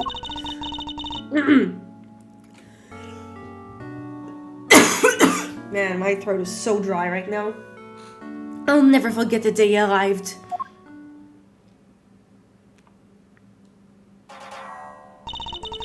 The moment we were alone, he said this to me. You should know that I have other dogs. Dogs not confined to this fine institution. Others? Yes, very loyal dogs. Dogs who will do anything I asked of them. Of course, he wasn't talking about real dogs. He was talking about his very human cronies. And then he said one last thing. I would recommend that you take care of how you treat me during my stay here. I wouldn't want to have to set my dogs on you or your precious family. I had no choice. I gave him the cell. I gave him everything he asked for. Everything? Wait, is that how he became the fixer? Yes, darling. I obeyed his every command and smuggled in for him all he wanted. Eventually, I brought dear sweet Frankie into our little conspiracy. He agreed right away, of course, because I made things easier for him too. So you were smuggling in contraband? How exactly? Once a week, late at night, Frankie would shut off the breakers. That allowed me to go to my office to the outward of being seen by the cameras. Then I simply dropped the packages down the well onto prison and went back through the fence. Each one of them spritzed with a little of my perfume. So that's what the sweet smell was. Yes, it's a signal for Canis's dog. When he picked up the scent, he would fetch the packages and bring them back to his master. And that's how he fetched the corpse. We had to make sure Rocco wasn't in the cell at the time, of course. Can't have been easy to keep him. Can't have been easy keeping him from finding out. Oh, we're all very much creatures of habits here in this prison, darling.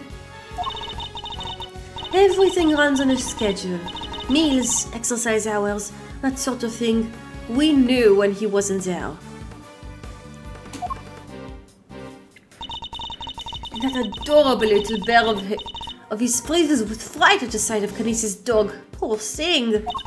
So there was no waste of him raising the alarm either.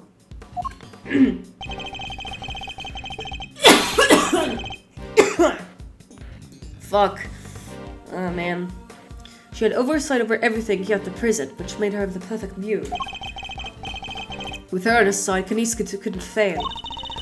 Frankie would sneak again in early morning to switch the breakers on, and our work was done. Apart from fixing the time codes on the cameras, which I would do later when I got the chance. You have shared great detail. Well, I mean, you have shared a great deal, Warden. there we go, I read it right. I can read chat. It just takes me time. The goddess of justice will surely take your honesty into account. I've been the most delightful fool. I know I have. I'm supposed to be the one in charge. The day of Knight's murder was also one of our delivery days. And so Frankie, bless his heart, It is usual walk with the bikers. But there was no package for me to deliver that day, so I didn't go out to the yard. So that's the secret behind the fictive system, and that's why she was. The police have been trying to track down his accomplices for the longest time. I've had to let them a hand myself, you know. Heaven knows many times I've called the secretive scoundrel into my office to talk to me. But no matter what I say, or how much evidence I present with him, he simply won't say a word. That's why you were interrogating Mr. Canis over and over. Exactly. I was trying to track down those horrible hedge people of his. I borrowed everything the police had that rotten scoundrel. I watched his every move, intercepted every letter he wrote. His letters, and I suppose you must have known about his correspondence chess games too. But no matter what I did, I couldn't turn up any clues just to who his underlings were. Living in fear like this, it's... Oh, you just can't comprehend it! As you've just heard for yourself, Mr. Edgeworth, the words of Warden Lagarde's confessions have been cleansed of all suspicion. Surely there's no need to hound her any longer. Has she really been cleared of all suspicion, though? Or is there more of her to undercover? Well, there's definitely more. I'm sorry, Honor, but this conversation isn't over yet. And I think the Goddess of Justice would agree. So you mean to make her suffer more than she already has? Unfortunately, her suffering under Mr. Canis does nothing to prove her innocent in Knight's murder. She has admitted to herself that she knew of and even facilitated the so-called Fixer's delivery route. I believe she used the same route to move Knight's body. And where's your evidence, Mr. Edgeworth? It's in the fact that the sweet smell on Knight's body is the exact same scent Warden Lagarde uses to signal delivery. What do you make of that? Well, that's because we've done it so many times by now, the whole world probably smells of it. Some of it must have rubbed off in his body. That does match the statement that Mr. Carcerato provided. A smell? Yeah, always smell kinda nice down here. Nice? Gee, I don't know. It smells sort of like dessert, I guess. His words would seem to suggest that the smell had permeated the well. Ugh! You've been rendered speechless, I see. Then I hereby move to adjourn this session of court. No! What do we do, Mr. Edgeworth? What can I do? This is as far as we can go. Finally! So we're actually done? Yes, Eustace. It seems we are. By the power vested in me, this court is adjourned. And who is doing the hold it? It's probably Eddie. Who was that? Waited until the last minute like a jerk. Come on, Judgy.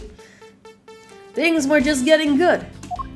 Fender, are you objecting to my adjourning of this session? Ha! No.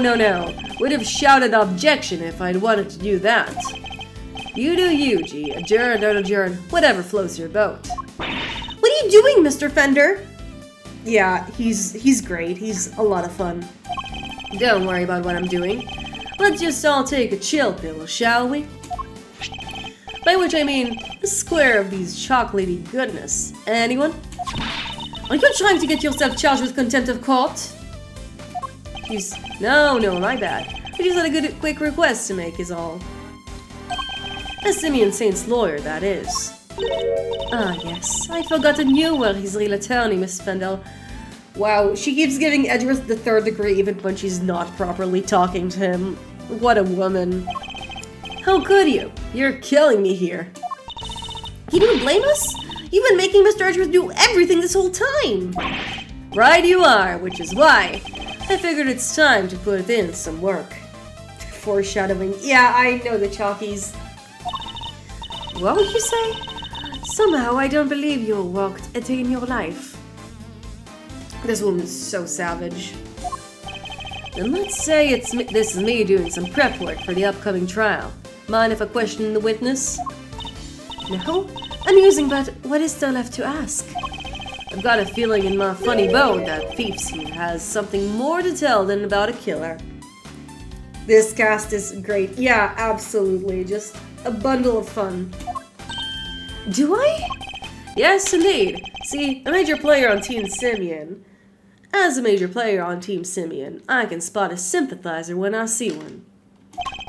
And you don't seem to think he did it, do you? So tell us, who did? Come on, spill the beans. We're all ears. Mr. Edgeworth, what's he doing? Yeah, no, this theme is great. He's trying to coax Swartman and giving you something away. Ask yourself, why would you go all the trouble of sending Knight's body through such an odd journey? It's because you want to frame Mr. Canis. She did? No way! If he was convicted of committing murder here, that could have been grounds for transfer to another prison. Yeah, no, it's great. They're so... One is laid back, the other one is more uptight and suffocating. Most likely a well-secure facility. And where he would be out of her hair forever, huh? And she has a lot of hairs. Precisely. She saw her opportunity and seized it. No. Sade can't be the killer. That's not fair! I was ready to prosecute her. I was all ready to prosecute him. Wait, he said can't not be. Okay, I read it right. I know, right? But maybe we should find out what she thinks first. Don't want to get the wrong guy, yeah? Nice! Now Mr. Witter has to go along with it too! Well, Warden, are you happy testifying further? Of course! How could I refuse this silver-tongued devil? Yeah, double negative. Edikins, you have such a way with words. Just doing my job, thief. Besides, one can't tell the truth without telling the whole truth, can one? I'm simply dying to tell all Verity, darling. Don't say you let me. As you wish. Court is unadjourned. I can't believe you pulled that off, Mr. Fender. Whew, me either. Just jumped into the cliff, that guy. Thank you for the time intervention. Hey, it's the least I could do. Kay's not wrong. I've been leaning on you. I've been leaning on you hard, and besides... He was leaning on him hard because, I mean, he was also leaning pretty hard on his dad. At least from how I read it. The defense never rests, alright? Simeon's depending on it. On us. Sadly, I just about exhausted my reserves of cool lawyer chat there. And we can foul this up now. Which means you're up to bat, Miles McSmiles. Oh my god, he just has such good... Like, this guy is a nickname machine. Show him what that never rests spirit. I shall. Fabulous! Then let's get started. I'm guessing this is the last cross-examination? Yep, the sound also tells that. I really don't think anyone could have done it but that dreadful Canis. There's no telling what went between him and the victim. Perhaps he simply took a disliking to him, but he's certainly the type. But whatever the sort of details, it was him. He stabbed that poor man to death. And then he had his dog dispose of the body. That simply has to be what happened. The victim, Mr. Knight, yes? I did him the most terrible disservice. Yes, you killed him. I suppose you could put it that way. If it weren't for such a sorry excuse for a warden, this would never have happened. Notice how she, like, completely pities herself the moment she, like, makes the mistakes. It's like she was like, oh, I'm such a good warden, I'm so good to the family. Points out what corruption. I am a poor little meow meow who cannot manage a poison idol. Boo-hoo. And that's why I have to clean up this terrible mess. Warden Lagarde, as ever, your honesty is truly to your credit. I am certain Mr. Knight is looking down and weeping tears of gratitude. You're clear you never met Mr. Knight. And here's the truth. I really don't think I could have...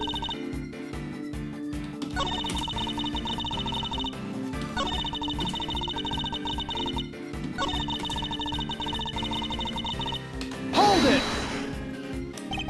What more can you tell us about those sordid details? Well, we all know that Knight once did for a living. I doubt the killing part gave him much trouble. Especially as the victim was already injured. His neck, I mean. I think. Couldn't have turned his head to the right, poor dear. That's what they told me when they brought him in anyway. You must make some sort of report to the warden after when new prisoners are admitted. You seem keen for us to think you didn't know much about Knight. That's because I didn't, sweetie. And the victim was simply a fun target for that monster, nothing more. I expect the niece used the chisel that was hidden in that chest set, don't you? Awful grisly business. Just imagine. The man probably didn't even have time to cry out.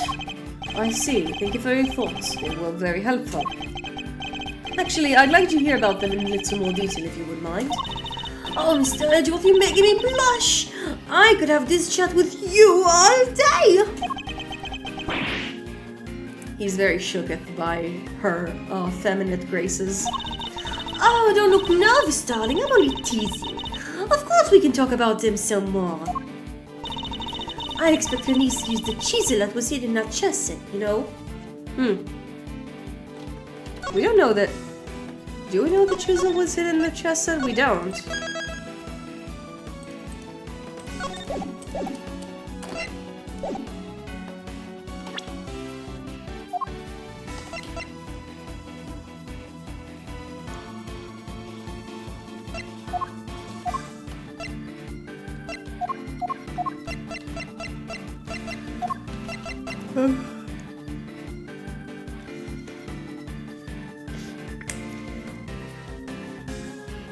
Objection! No. Oh yeah, I did need to present that. Bolton Lagarde, you strike me as being more careful than the image your project suggests. Oh, Mr. Edgeworth, please call me Fifi or Sweetie Pie if you prefer. What a cougar. However, I think you may have been a little less careful when you realized this instance. Aren't you just the most adorable little creature? Don't be embarrassed, we're all family here. No! Come on, Mr. Edgeworth, don't let her get inside your head. You said earlier that you didn't know anything much about Knight. In which case, I find it rather strange that you know about the chisel. Well, of course I do, darling. Do you think we don't check prisoners when they come in? Objection! You're not taking your way out of this, Warden. That is entirely irrelevant, and you know it. Knight didn't bring the chest into the prison himself. It was brought by Mr. Saint when he came to visit. Knight wouldn't have had it with him when he arrived. What? I mean, of course, that when Mr. Saint came in, we... Objection! You checked him? I find that hard to believe, because if you did, it would make your story all the stranger. If you found the chisel, why did you not confiscate it there and then?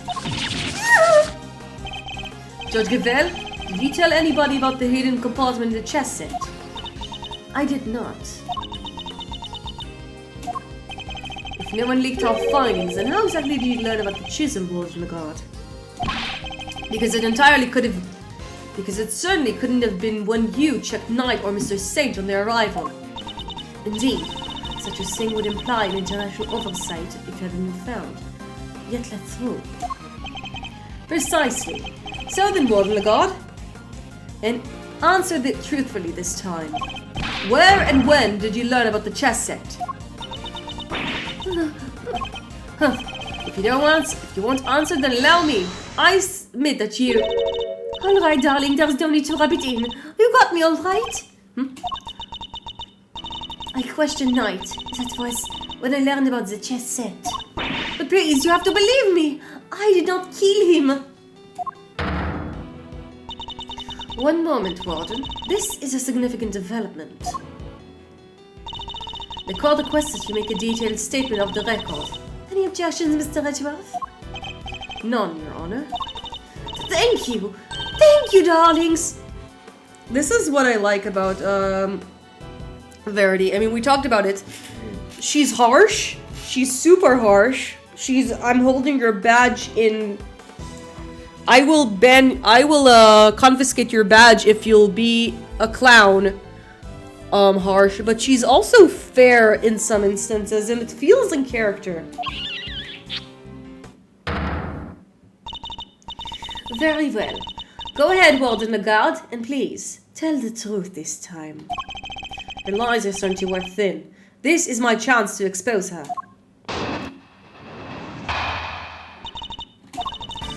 I said I questioned Knight, but it wasn't anything serious, you understand? I make a point of talking to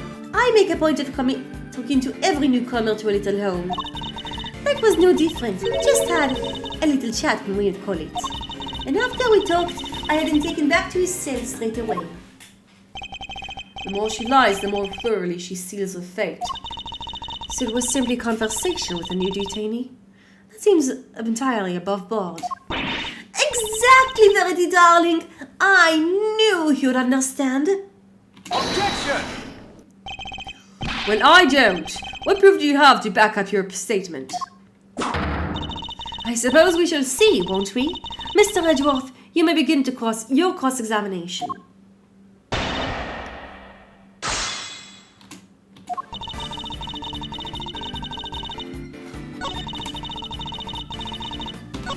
Let's try pressing this one. Hold it! How was he when you spoke with him? Oh, he was so open and honest, darling. What? That guy? Honest? It comes up with the priestess aspect. She doesn't want anyone to respect the goddess in court, but be a clown and get punished. But she will uphold the law in the eyes of her goddess. Yeah, that's pretty dope. That's pretty much that. He was talking about one croissant and promoting a pawn? I suppose he must have been hungry. On croissant and promoting a pawn. She thinks on food, he thinks on chess.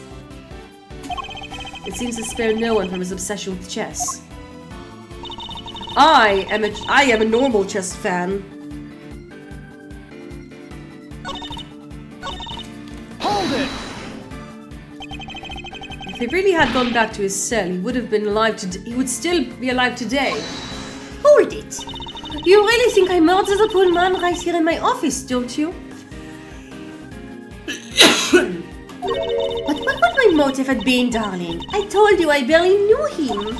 I know, Angel. I have my grudges against Carice, but Knight has nothing to do with the animal. She really does hate Canice. Well, Lagarde, I must assist you append that statement to your testimony. I'm no agent, but I have my grudges against Canice. But Knight had nothing to do with that animal.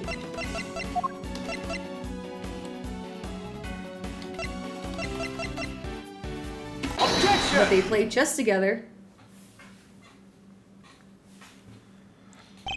Judge Gavel, I'd like you to take a look at this. No, it's about a game of chess.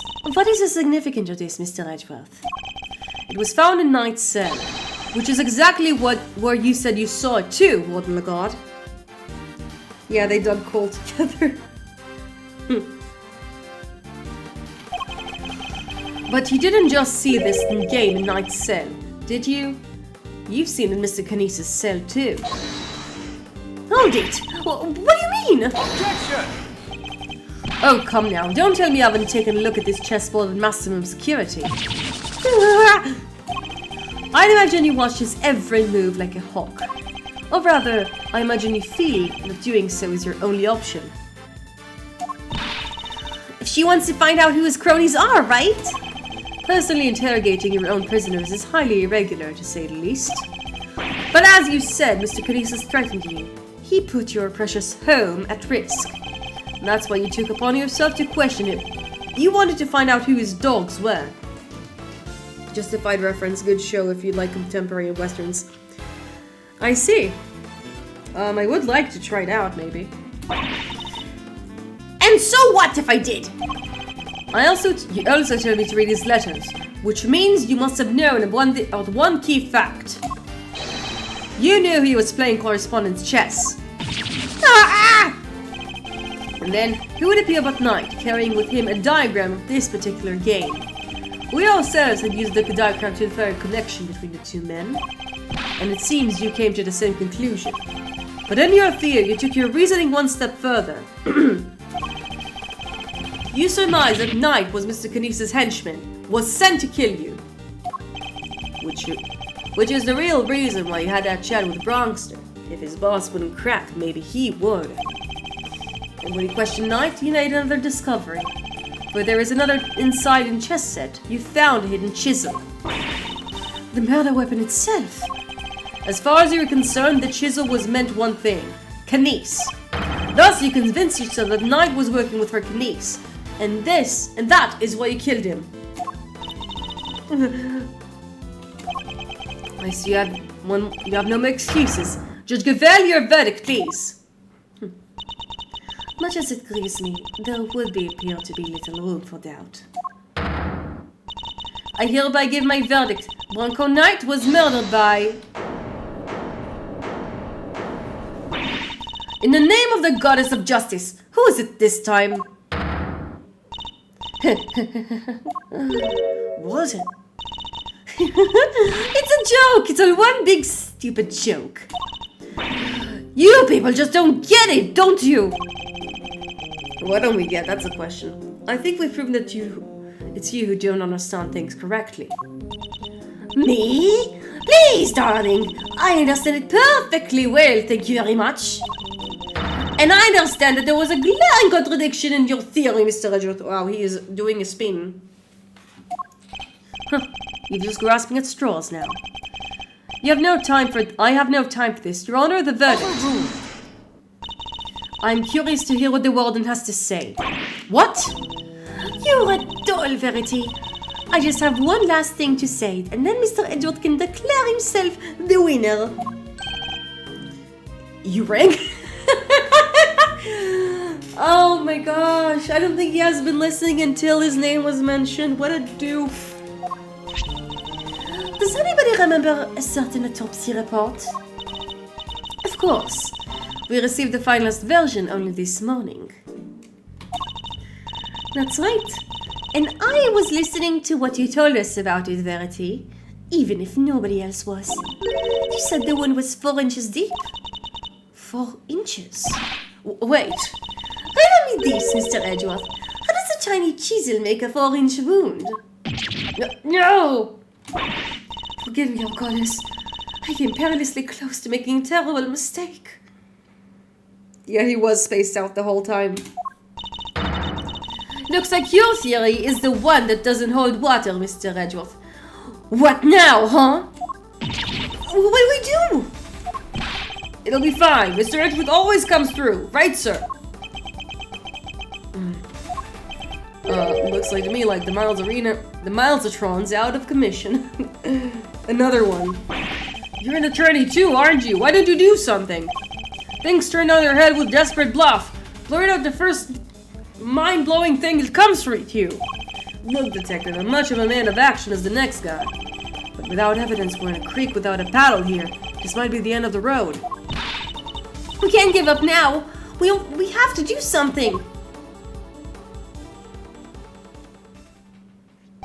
I'm certain that one of the god is the killer. It's the only explanation that fits the facts of this case. But if the chisel wasn't the murder weapon, what other bladed weapon was there in this facility? It seems we still do not have the answers. Nor the evidence provide the answers. Alas, we must wait until the trial to see this matter resolved, I'm afraid. Objection! And seems like Fender came to help us. Oh, come on, G. You're just giving the killer a chance to destroy the evidence. I love Eddie going, what the fuck are you talking about? You can't bluff and have it work. Phoenix is a clown and other attorneys know it. Phoenix is a lucky clown. I'll have to correct you there. The guy's luck is crazy. The guy's luck's so crazy that he survived falling off a tall ass bridge. Overruled. With a cold and no broken bones. Are you calling the judicial process into question, Mr. Fender? No, not me. Nuh-uh. Try, Miles. Any bright ideas? What is the real murder weapon since it's clearly not the chisel? Confound it. That question throws everything we deduced out of the window. Nothing to add, Mr. Edgeworth? Allow me to remind you that claims not supported by sufficient evidence are subject to the harshest penalties.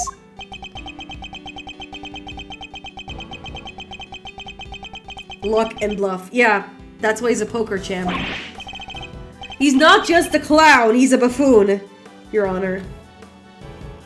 It's hopeless. I can't think of anything. I need more time. Loath as I am to admit it, You can't give up now. Remember what Mr. Fender said. Simeon's counting on us. Without us, he's... Remember how upset he was? He was devastated. Nobody's in more pain than him over Mr. Knight's death. There's no way he did it, but if we can't save him, who will? And what's more, he believes in us. He's sitting in that cell waiting for us to bring some good news. And I, for one, won't walk away until we have some. And there's that cheesy-ass Bonds theme again. Okay. Gee, Miles, your little buddy here is quite the motivational speaker. And she's right, too. When you find yourself on the ropes, think of your client. Picture them pleading for you to help them. Does it not make you want to fight back as hard as you can till the very end? Think of your old man, good old Gregory. No matter how bad things looked, he'd always find a way to turn around and save his client. The cheesy-ass Bonds. And you're just like him, right? If there's any way to force a turnabout here, you're the one who'll find it. Simeon's counting on you. Judge Gavel. You seem to have recovered your composure, Mr. Edgeworth. But if you mean to attempt defense, I would advise you consider the ramifications. You have repeatedly proposed misguided theories and have made some numerous false accusations. If you do so again, I will have no choice but to judge you unfit to serve as a prosecutor and relieve you of your badge for good. She's right. I have to put forward a number of theories that prove to be flawed in one way or another. Have I minded some sort of fundamental oversight?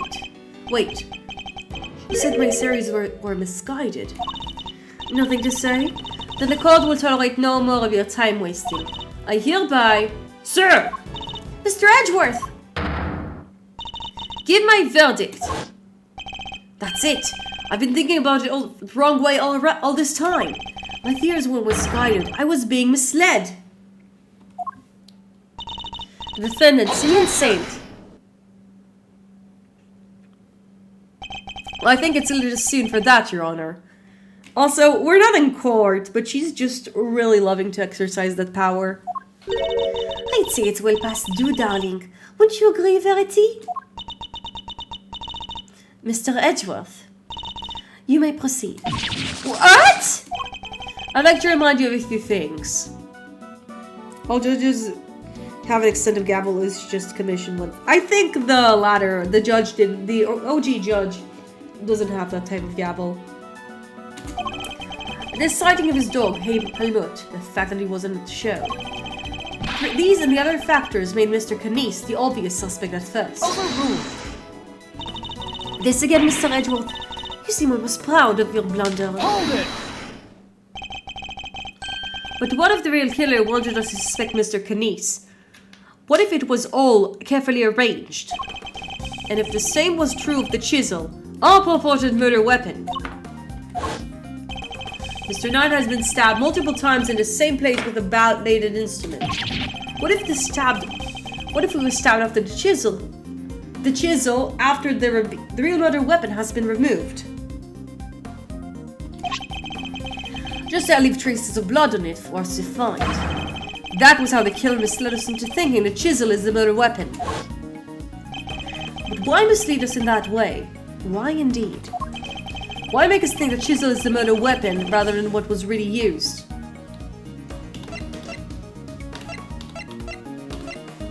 I think it's the third option.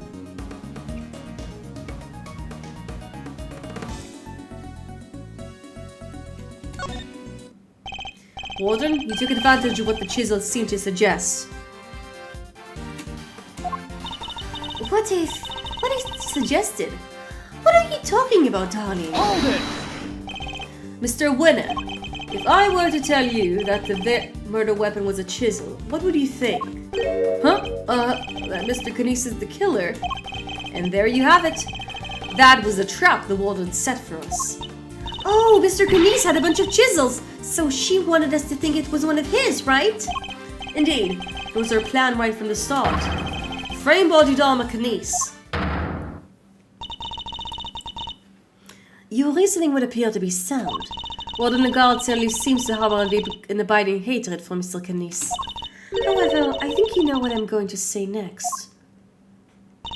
That alone is not sufficient proof that Warden Lagarde is the killer. I knew that wouldn't be enough. There is only one more thing to prove that will prove it. The real murder weapon that we now know must exist. If you cannot find your theory, then this conversation ends here. Objection! If we could just find the real murder weapon. Objection! How many times do we have to go over this? We searched the prison from top to bottom. Eustace is quite correct. No other possible murder weapon has been found, so I'm afraid you're a bit in impasse. Objection! I can still prove my case yet, Your Honor. Because it's still inside this prison. This would have made sure of that. The security gate! Huh. I'm glad you at least remember what it is. And do you remember what it does? Of course I do! I'm not an idiot! The security gate detects metal! Which means you can't bring anything metal to the prison or take it out. Oh! Precisely. If there is another murder weapon, it cannot have been taken off the premises. But nor can it have been brought into the prison in the first place. And so we find ourselves right where we began. Judge Gavel? What I'm trying to tell you, Mr. Edgeworth, is that if you wish to believe me that there is another murder weapon in this prison, you will also have it explained to me how it got there. Alright, we know that the chisel was smuggled into the prison inside the pocket chest set. But our contention is that the chisel is not the real murder weapon. So if the weapon came from outside the facility, then there must have been a way to bring it in. yes, the question of the hour is this. Can you show me an alternate route? How did a weapon Warden Lagarde get into the prison? You brought evidence from the police to help with your investigation, is that correct? Oh yeah, there is. Well, yes, sweetie. Everything is related to Cadiz is with me now. Heaven knows how many times I've called the secretive scoundrel into my office to talk to me.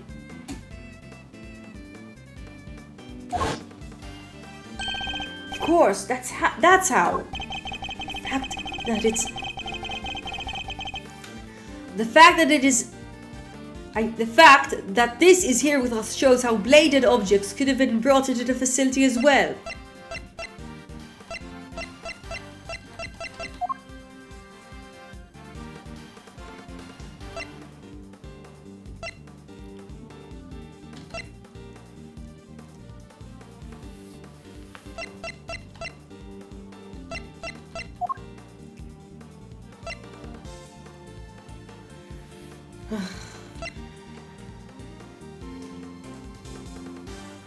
Take that!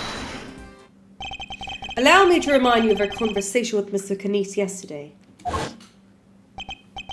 Yes, it was but one of my bells. Of course, one of only two in existence. Just two. Two and only two. One for my knife, and one for my beloved Helmut. Exquisitely crafted. Utterly unique. My ears are my guide, after all. And I must be able to use my tools Precisely. Of course, as you said, the knife has been since taken from me. So you see, there is a way for objects to be brought into the prison unscrutinized. As part of the evidence, one legal brought to the police. What? Mr. Knies's knife was part of the evidence in the case against him, and that evidence was here in this prison. Not only that, but the knife had a certain bell attached to it. The bell that was attached to the chisel?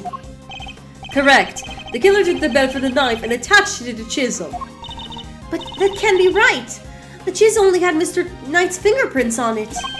Easy enough to explain. The killer wears gloves. If the killer wore gloves. She made it look as though the chisel was a murder weapon, and then attached the bell to it.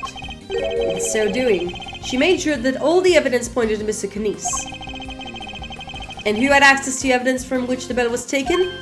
Why, only the person to whom it had been entrusted. Who was it, sir? Who was messing with the evidence? I believe it would be you. Is that correct, Warden Lagarde? Hold it!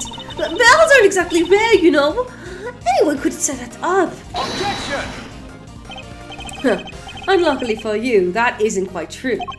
These particular bells are unique, because there's only 2 of them in existence. What? By attaching the bell into the chisel, you're as good as declare yourself the killer. But you don't have any proof that the knife was ever here to begin with. Hold it! I don't. Not yet, anyway. Mr. Winner, I'd like to order another search of the prison right away. Huh? But if you find something that's going to make things awkward for me. Oh my god, he's so petty. This isn't about what's convenient for you. It's about what's convenient for me. I mean, we have to find the truth. You're a prosecutor, aren't you? Well, yeah, but, you know. This worthless excuse for a prosecutor. If I had investigative authority, I wouldn't be sitting on it. Anyhow, it's not my decision to make. The warden would have to authorize it. You know full well that she will do no such... It's not about winning, it's about the truth. You know full well that she will do no such thing. You have the power to insist on a search. Use it. Sorry, darling, but not without that evidence. The goddess of justice The goddess of justice cannot bestow her blessings on those who lack the proof to support their claims. Our work here is done. The rest of this matter will have to be settled in the courtroom. No, if I give the god the opportunity, she'll destroy whatever evidence is left.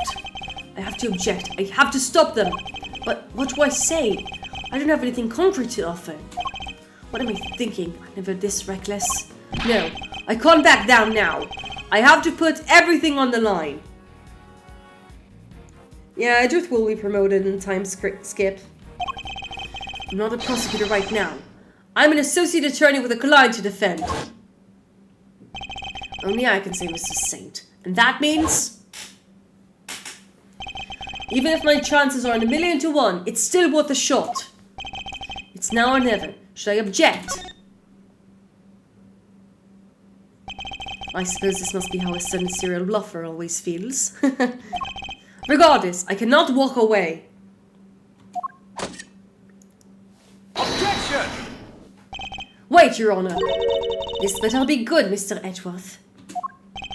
I've got it. Got what exactly? The real murder weapon, of course. I know where Mr. Knies's knife is. That man mentioned again. You really, Mr. Edgeworth? I do. Not at all. If I didn't know it any better, I would say you're bluffing. Right on the money.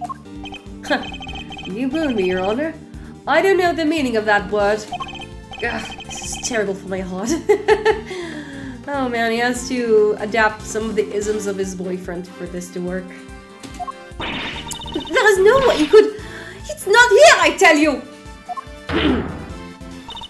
Well, would you be so kind as to enlighten us? Where is the real murder weapon? Think, Miles, think! Somewhere not even the police would search. A blind spot in the zoo. A hiding place that the warden could be absolutely sure of. A hiding place. No. The gay panic, absolutely, yeah. This is absolutely a gay panic. If you insist. Come on, home run, open up.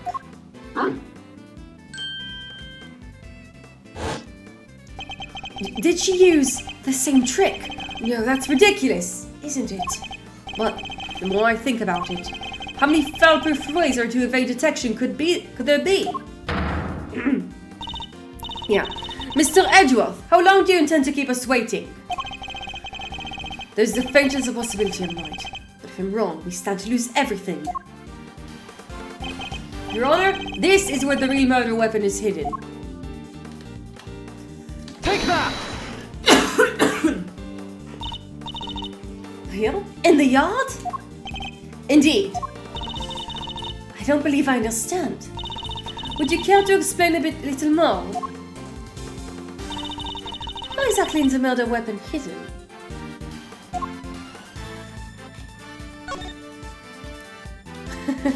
She's literally opening our mouth to us to search for it.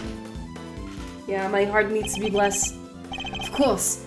That's what it must have been. Huh? What's the matter, detective? It's the metal detector, sir. It's reacting to the alligator. What? How? The metal detector was reacting to something inside of her after all.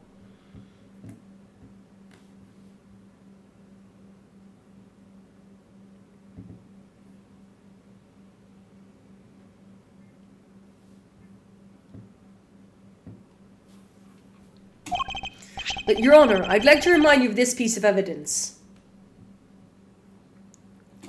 The chisel? Well, didn't we just figure out this isn't the murder weapon? You might recall that Mr. Canis hid this chisel in his dog's mouth. Would you believe that the real murder weapon was hidden in much the same way? That's right. The murder weapon is hidden inside the alligator in the pond over there. What? No way! We detected the presence of a metal object during our early investigation. Judge Gavel, we need to know what's inside that alligator. Understood. Then we'll need to summon a veterinarian. I'm sure I can get the little sweetie to open it up for us. I'd be happy to give it a try. I mean, I do not mean to give her an accent, but yes. Please, by all means.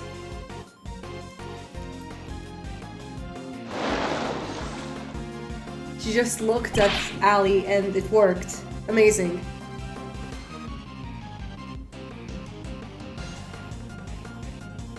Warden Lagarde, the real murder weapon is about to be revealed. Why not do the right thing and confess? I have nothing to confess! As you wish, then you will simply wait and watch as your lies are exposed. Sir, we got it! This has to be it! It's over, Fifi Lagarde. The real murder weapon was bodied armor Canis's knife, making you the only person who could kill Bronco Knight. I'm not the criminal here. This is all Canis is doing. I did the right thing. It was a threat. He was Canis's lapdog. Curse the despicable man, Canis. Why did he have to come and ruin my perfect little home? We could have inhabited forever if it wasn't for him. He ruined my paradise on earth. He ruined everything. Curse him. Curse that pitless butcher. Awful, terrible, despicable man. Curse him.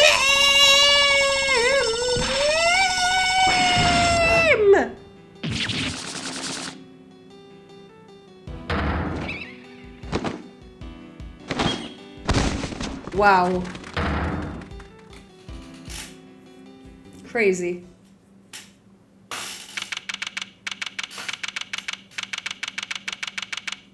Yeah, I do like the bell deepening her insanity.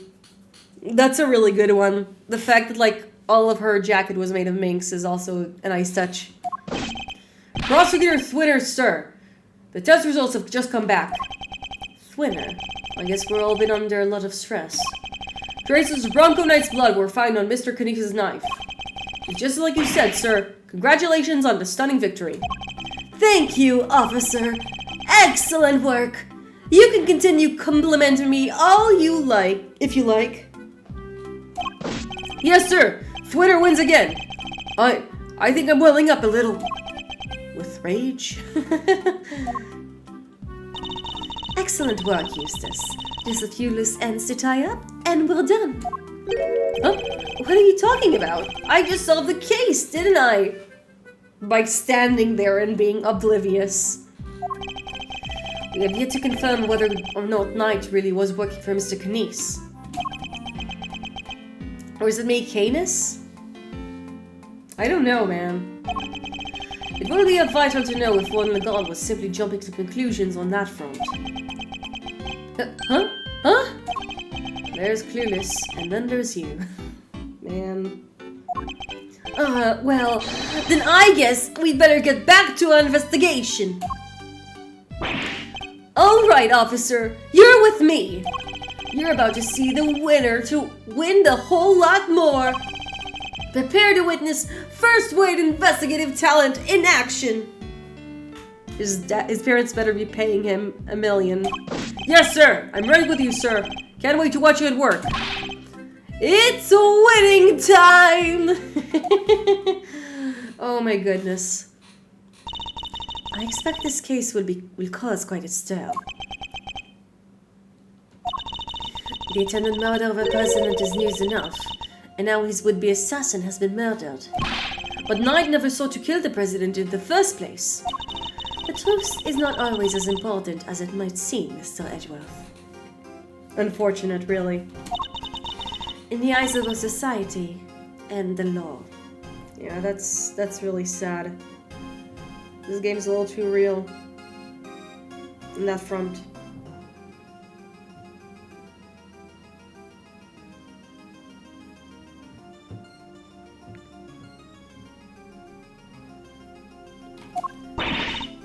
Yeah, definitely foreshadowing here.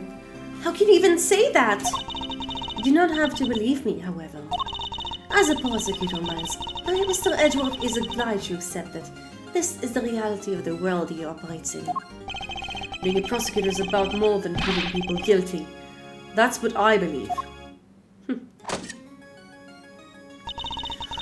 We are all free to believe as we choose, but the law is not to be toyed with for our own personal goals. If you refuse to accept this, then you must prepare to suffer the consequences. What does that even mean? Wait, you're not gonna take his...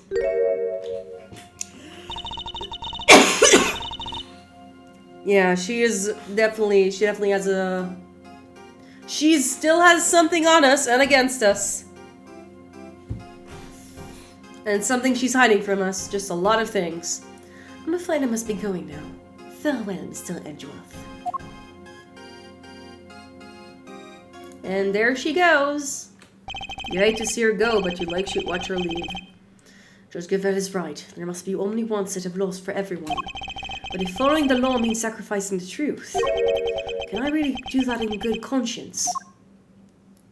And here's Simeon. Simeon! You're out!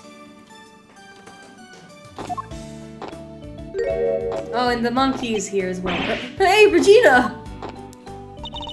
Is everything alright? They did let you out, right? Yeah. But I'm so confused about what's going on. Some guy just came in and said it was free to go. And that I have Mr. Edgeworth to thank? You sure do. Mr. Edgeworth found out who the real killer is. Wow, really? You did all that for me, Mr. Edgeworth? Oh, no. Stop staring at me like that. I'm innocent, I swear. Don't pull the rug out from under me now. Stop it, silly. It's true. He saved you. So say thanks already. Okay. Thank you, Mr. Edgeworth. Thank you. And And a great big Regina Berry thanks from you to me too. Mr. Saint taking directly from me. I mean, Mr. Saint talking directly to me. Small victories, I suppose. Can I just ask one more question, Mr. Attorney? Sure, I'm not actually an attorney, though. I thought Bronco was my friend. No, my best friend. I trusted him, but now... What now? Well, it's just... I never knew. I never would have believed that he could hate somebody enough to want to kill them. If he kept something like that for me, then he never really trusted me, did he? That's not true, Simeon. Of course he trusted you. No, he didn't. If he had, he just told me. I could have stopped him. I could have told him that hate never helps, that he has to let go of all that stuff. Mr. Saint, I think you're forgetting something. I should show him the thing that proves no I trusted him. Take that! It's the chest that I brought for him. Knight had a hidden chisel inside. I imagine he meant to use it to escape. What? You mean he was using me? No, he believed in you. He knew that he could count on you to bring it, and that you would never be so untrusting as to look inside. I imagined that by not telling you, he was hoping that you could keep it from getting caught up in his mess. Oh. Bronco! Why did you tell me? At least you understand now, right, Simeon? I'm sure he does. He may not show it, but Simeon's no dummy. A good night's sleep and he'll be completely over this whole thing by tomorrow. That's not complimentary as you think it is. I'll try. I have to. For Bronco. I have to show that I can become the best animal trainer out there. That's the spirit.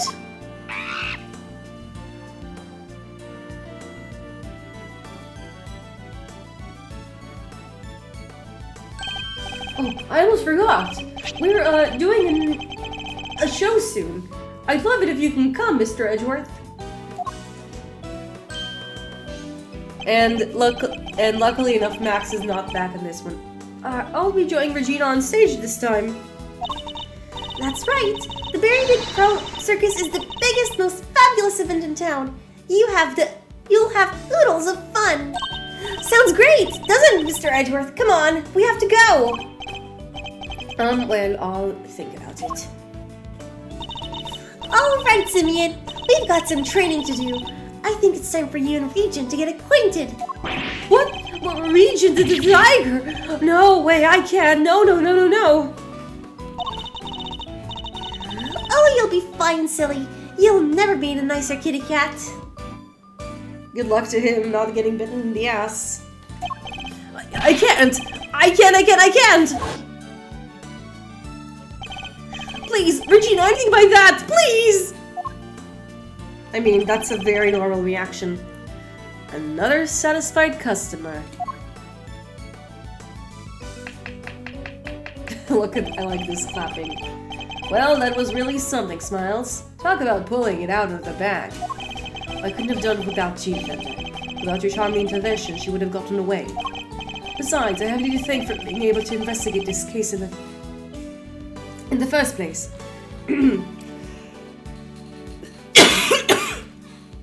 Maybe it is a tiger fucker reference, but maybe it's not. Man, I love Twisted. I don't know if it... Like... I mean, I wouldn't want to deal with the tiger either, but yeah, the biting in the ass was an unintentional reference. Oh, stop it. Handing down the bag any harder, and you've got to make me blush, or topple over. I suppose it would be asking too much for you to take this seriously. Seriously? Miles, my friend, I'm always serious. Anyway, how does it feel to save an innocent client? That's what it means to be an attorney, after all. To be an attorney. Gotta say, I had a blast. Remind me of the good old days. Like Gregory was standing right beside me. It's been like a zillion years since I felt this warm and fuzzy on the job. Oh, that's really sad. That's good. Bittersweet. I'm not sure. Say, Miles, you ever thought about going into the defense game for full time? Excuse me? You know, pick up where Gregory left off. Get out there and actually help people. Hey, pal, don't get any big ideas. Mr. Edgeworth ain't about to switch sides. Why not? Coming over to the light side's all the rage. Everyone's doing it these days. Ooh. Come on, Mr. Fender. You know it's not about that. Chill, team, chill. Don't get it twisted. I was just asking a perfectly innocent question. No, you weren't. The heck you were. I mean, is that... Yeah, it's not a bad backup idea, that's for certain. Looks like you got a mean defense team to do yourself, Miles. Fender, I'm a prosecutor. Yep, and I'm an attorney. You could be one too. I'm serious. Well, I've said my piece. You'll change your mind. You change your mind, you know who to call. I'll be waiting. And now away goes. Follow in my father's footsteps. Is it too late for that? That's a question. Could I really do such a thing? I'm going to become a defense attorney, just like my dad.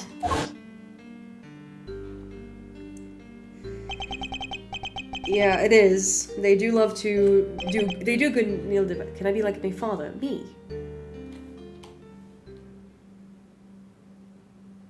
And with that dilemma, we are going to be finishing this case and tonight's stream.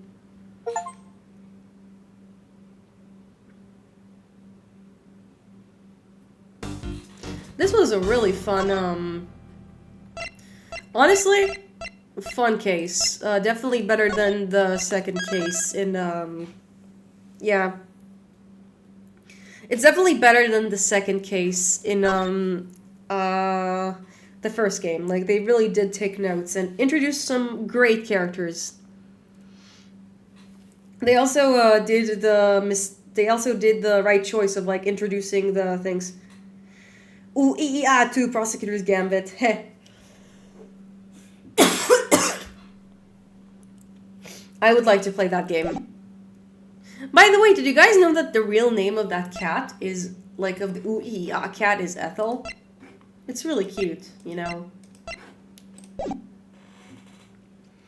Gettable immediately. I think I am improved. I am getting, my, situation is getting better, I mean.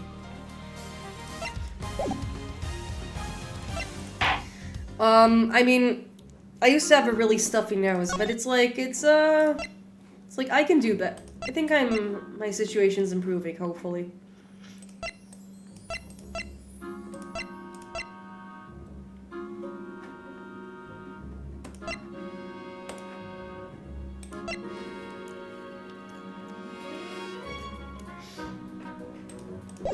See, there's a bunch of stuff I haven't checked yet. Yeah, it is definitely a threat for me to get better soon, you know.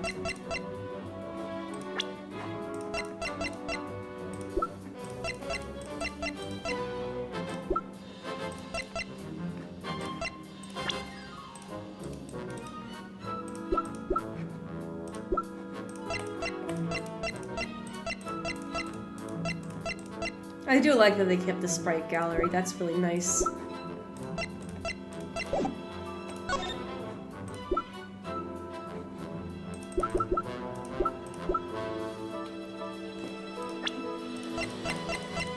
Ah yes, let's look all these sprites that don't have any... that I don't have anything.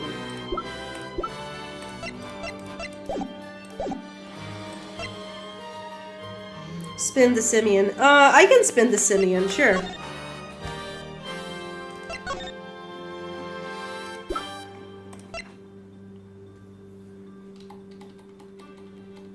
There we go, he's spinning. He's doing the spin. Congratulations, 69% nice. Yeah. also wanted to look at the...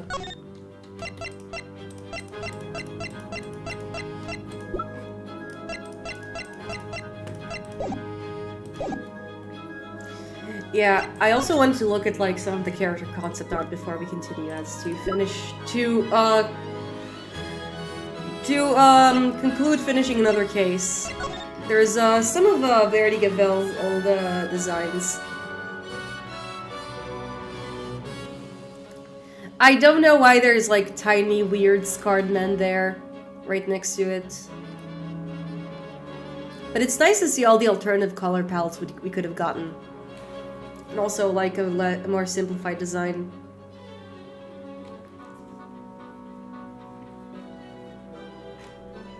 And how her boots look like. She has long ass boots.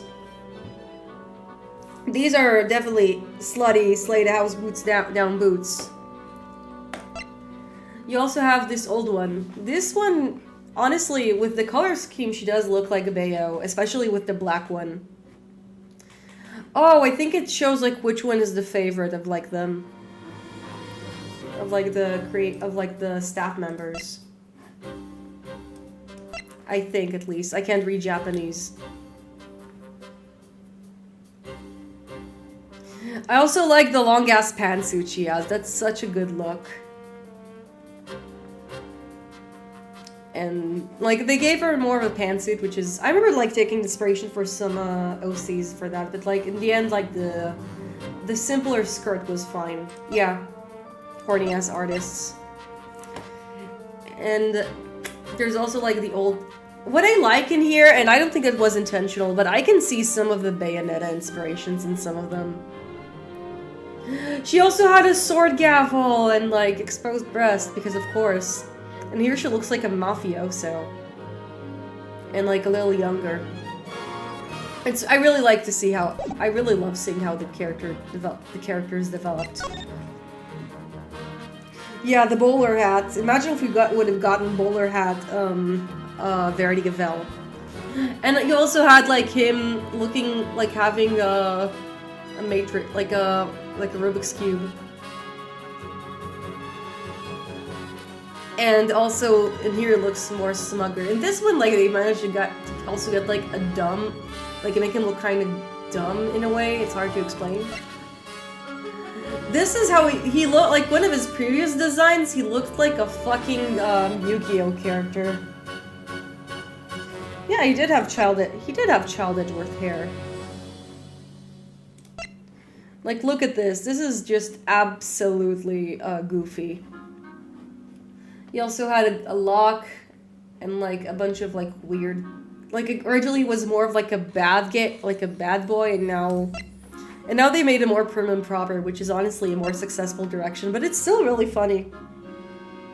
He also has the kanji. And here is like, okay, like he drew Apollo Justice to like maybe make something like it. Look at this, it's like a combination of Phoenix and, what is this? Someone explain this. And also this weird design of like his weird bangs and they're like fighting with Francisco. What the fuck? The Edgeworth and Gavin fusion. Yeah, the love child. This one I also like. I mean, it kind of continued that direction to this one. But it does look a tad too generic. This one is, I think... Like, this one is the best iteration of Yumihiko. Like, the other ones just feel like they're a little too serious to take. And here you have Raymond. They drew him with, like, an octopus stick. They also had, like, a previous, like, more Western design, and, I know, I just like looking at these designs. Oh my god! Oh my goodness, no! Oh no! Look at, no!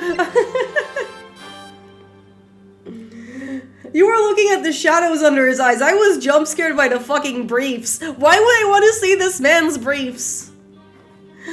What is this? Yeah, oh my god, he had a gun. I like how they toyed like with different ideas. It's like, oh, in this one, like you have Edgeworth and his old guy, and he was like, you need to cut your hair, and he's like, no.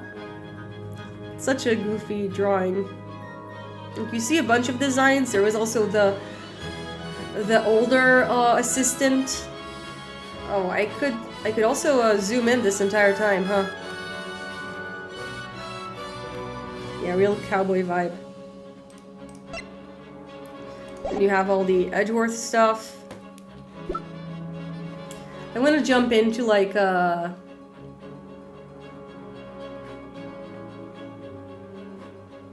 let's see, you have Kanice here. I want to see what they gave with Kanice. Yeah, he stole the warden's jacket. Did he?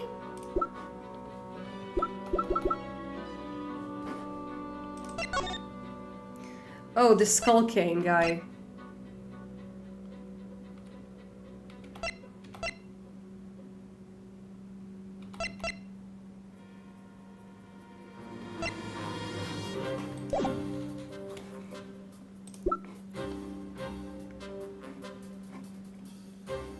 I did not see any Skull Cane around here. Oh, you meant this. Yeah, it's really cool. Eddie stole the warden's jacket. Hold on, I wanna see that. Yeah, I can kind of see it. The big puffer.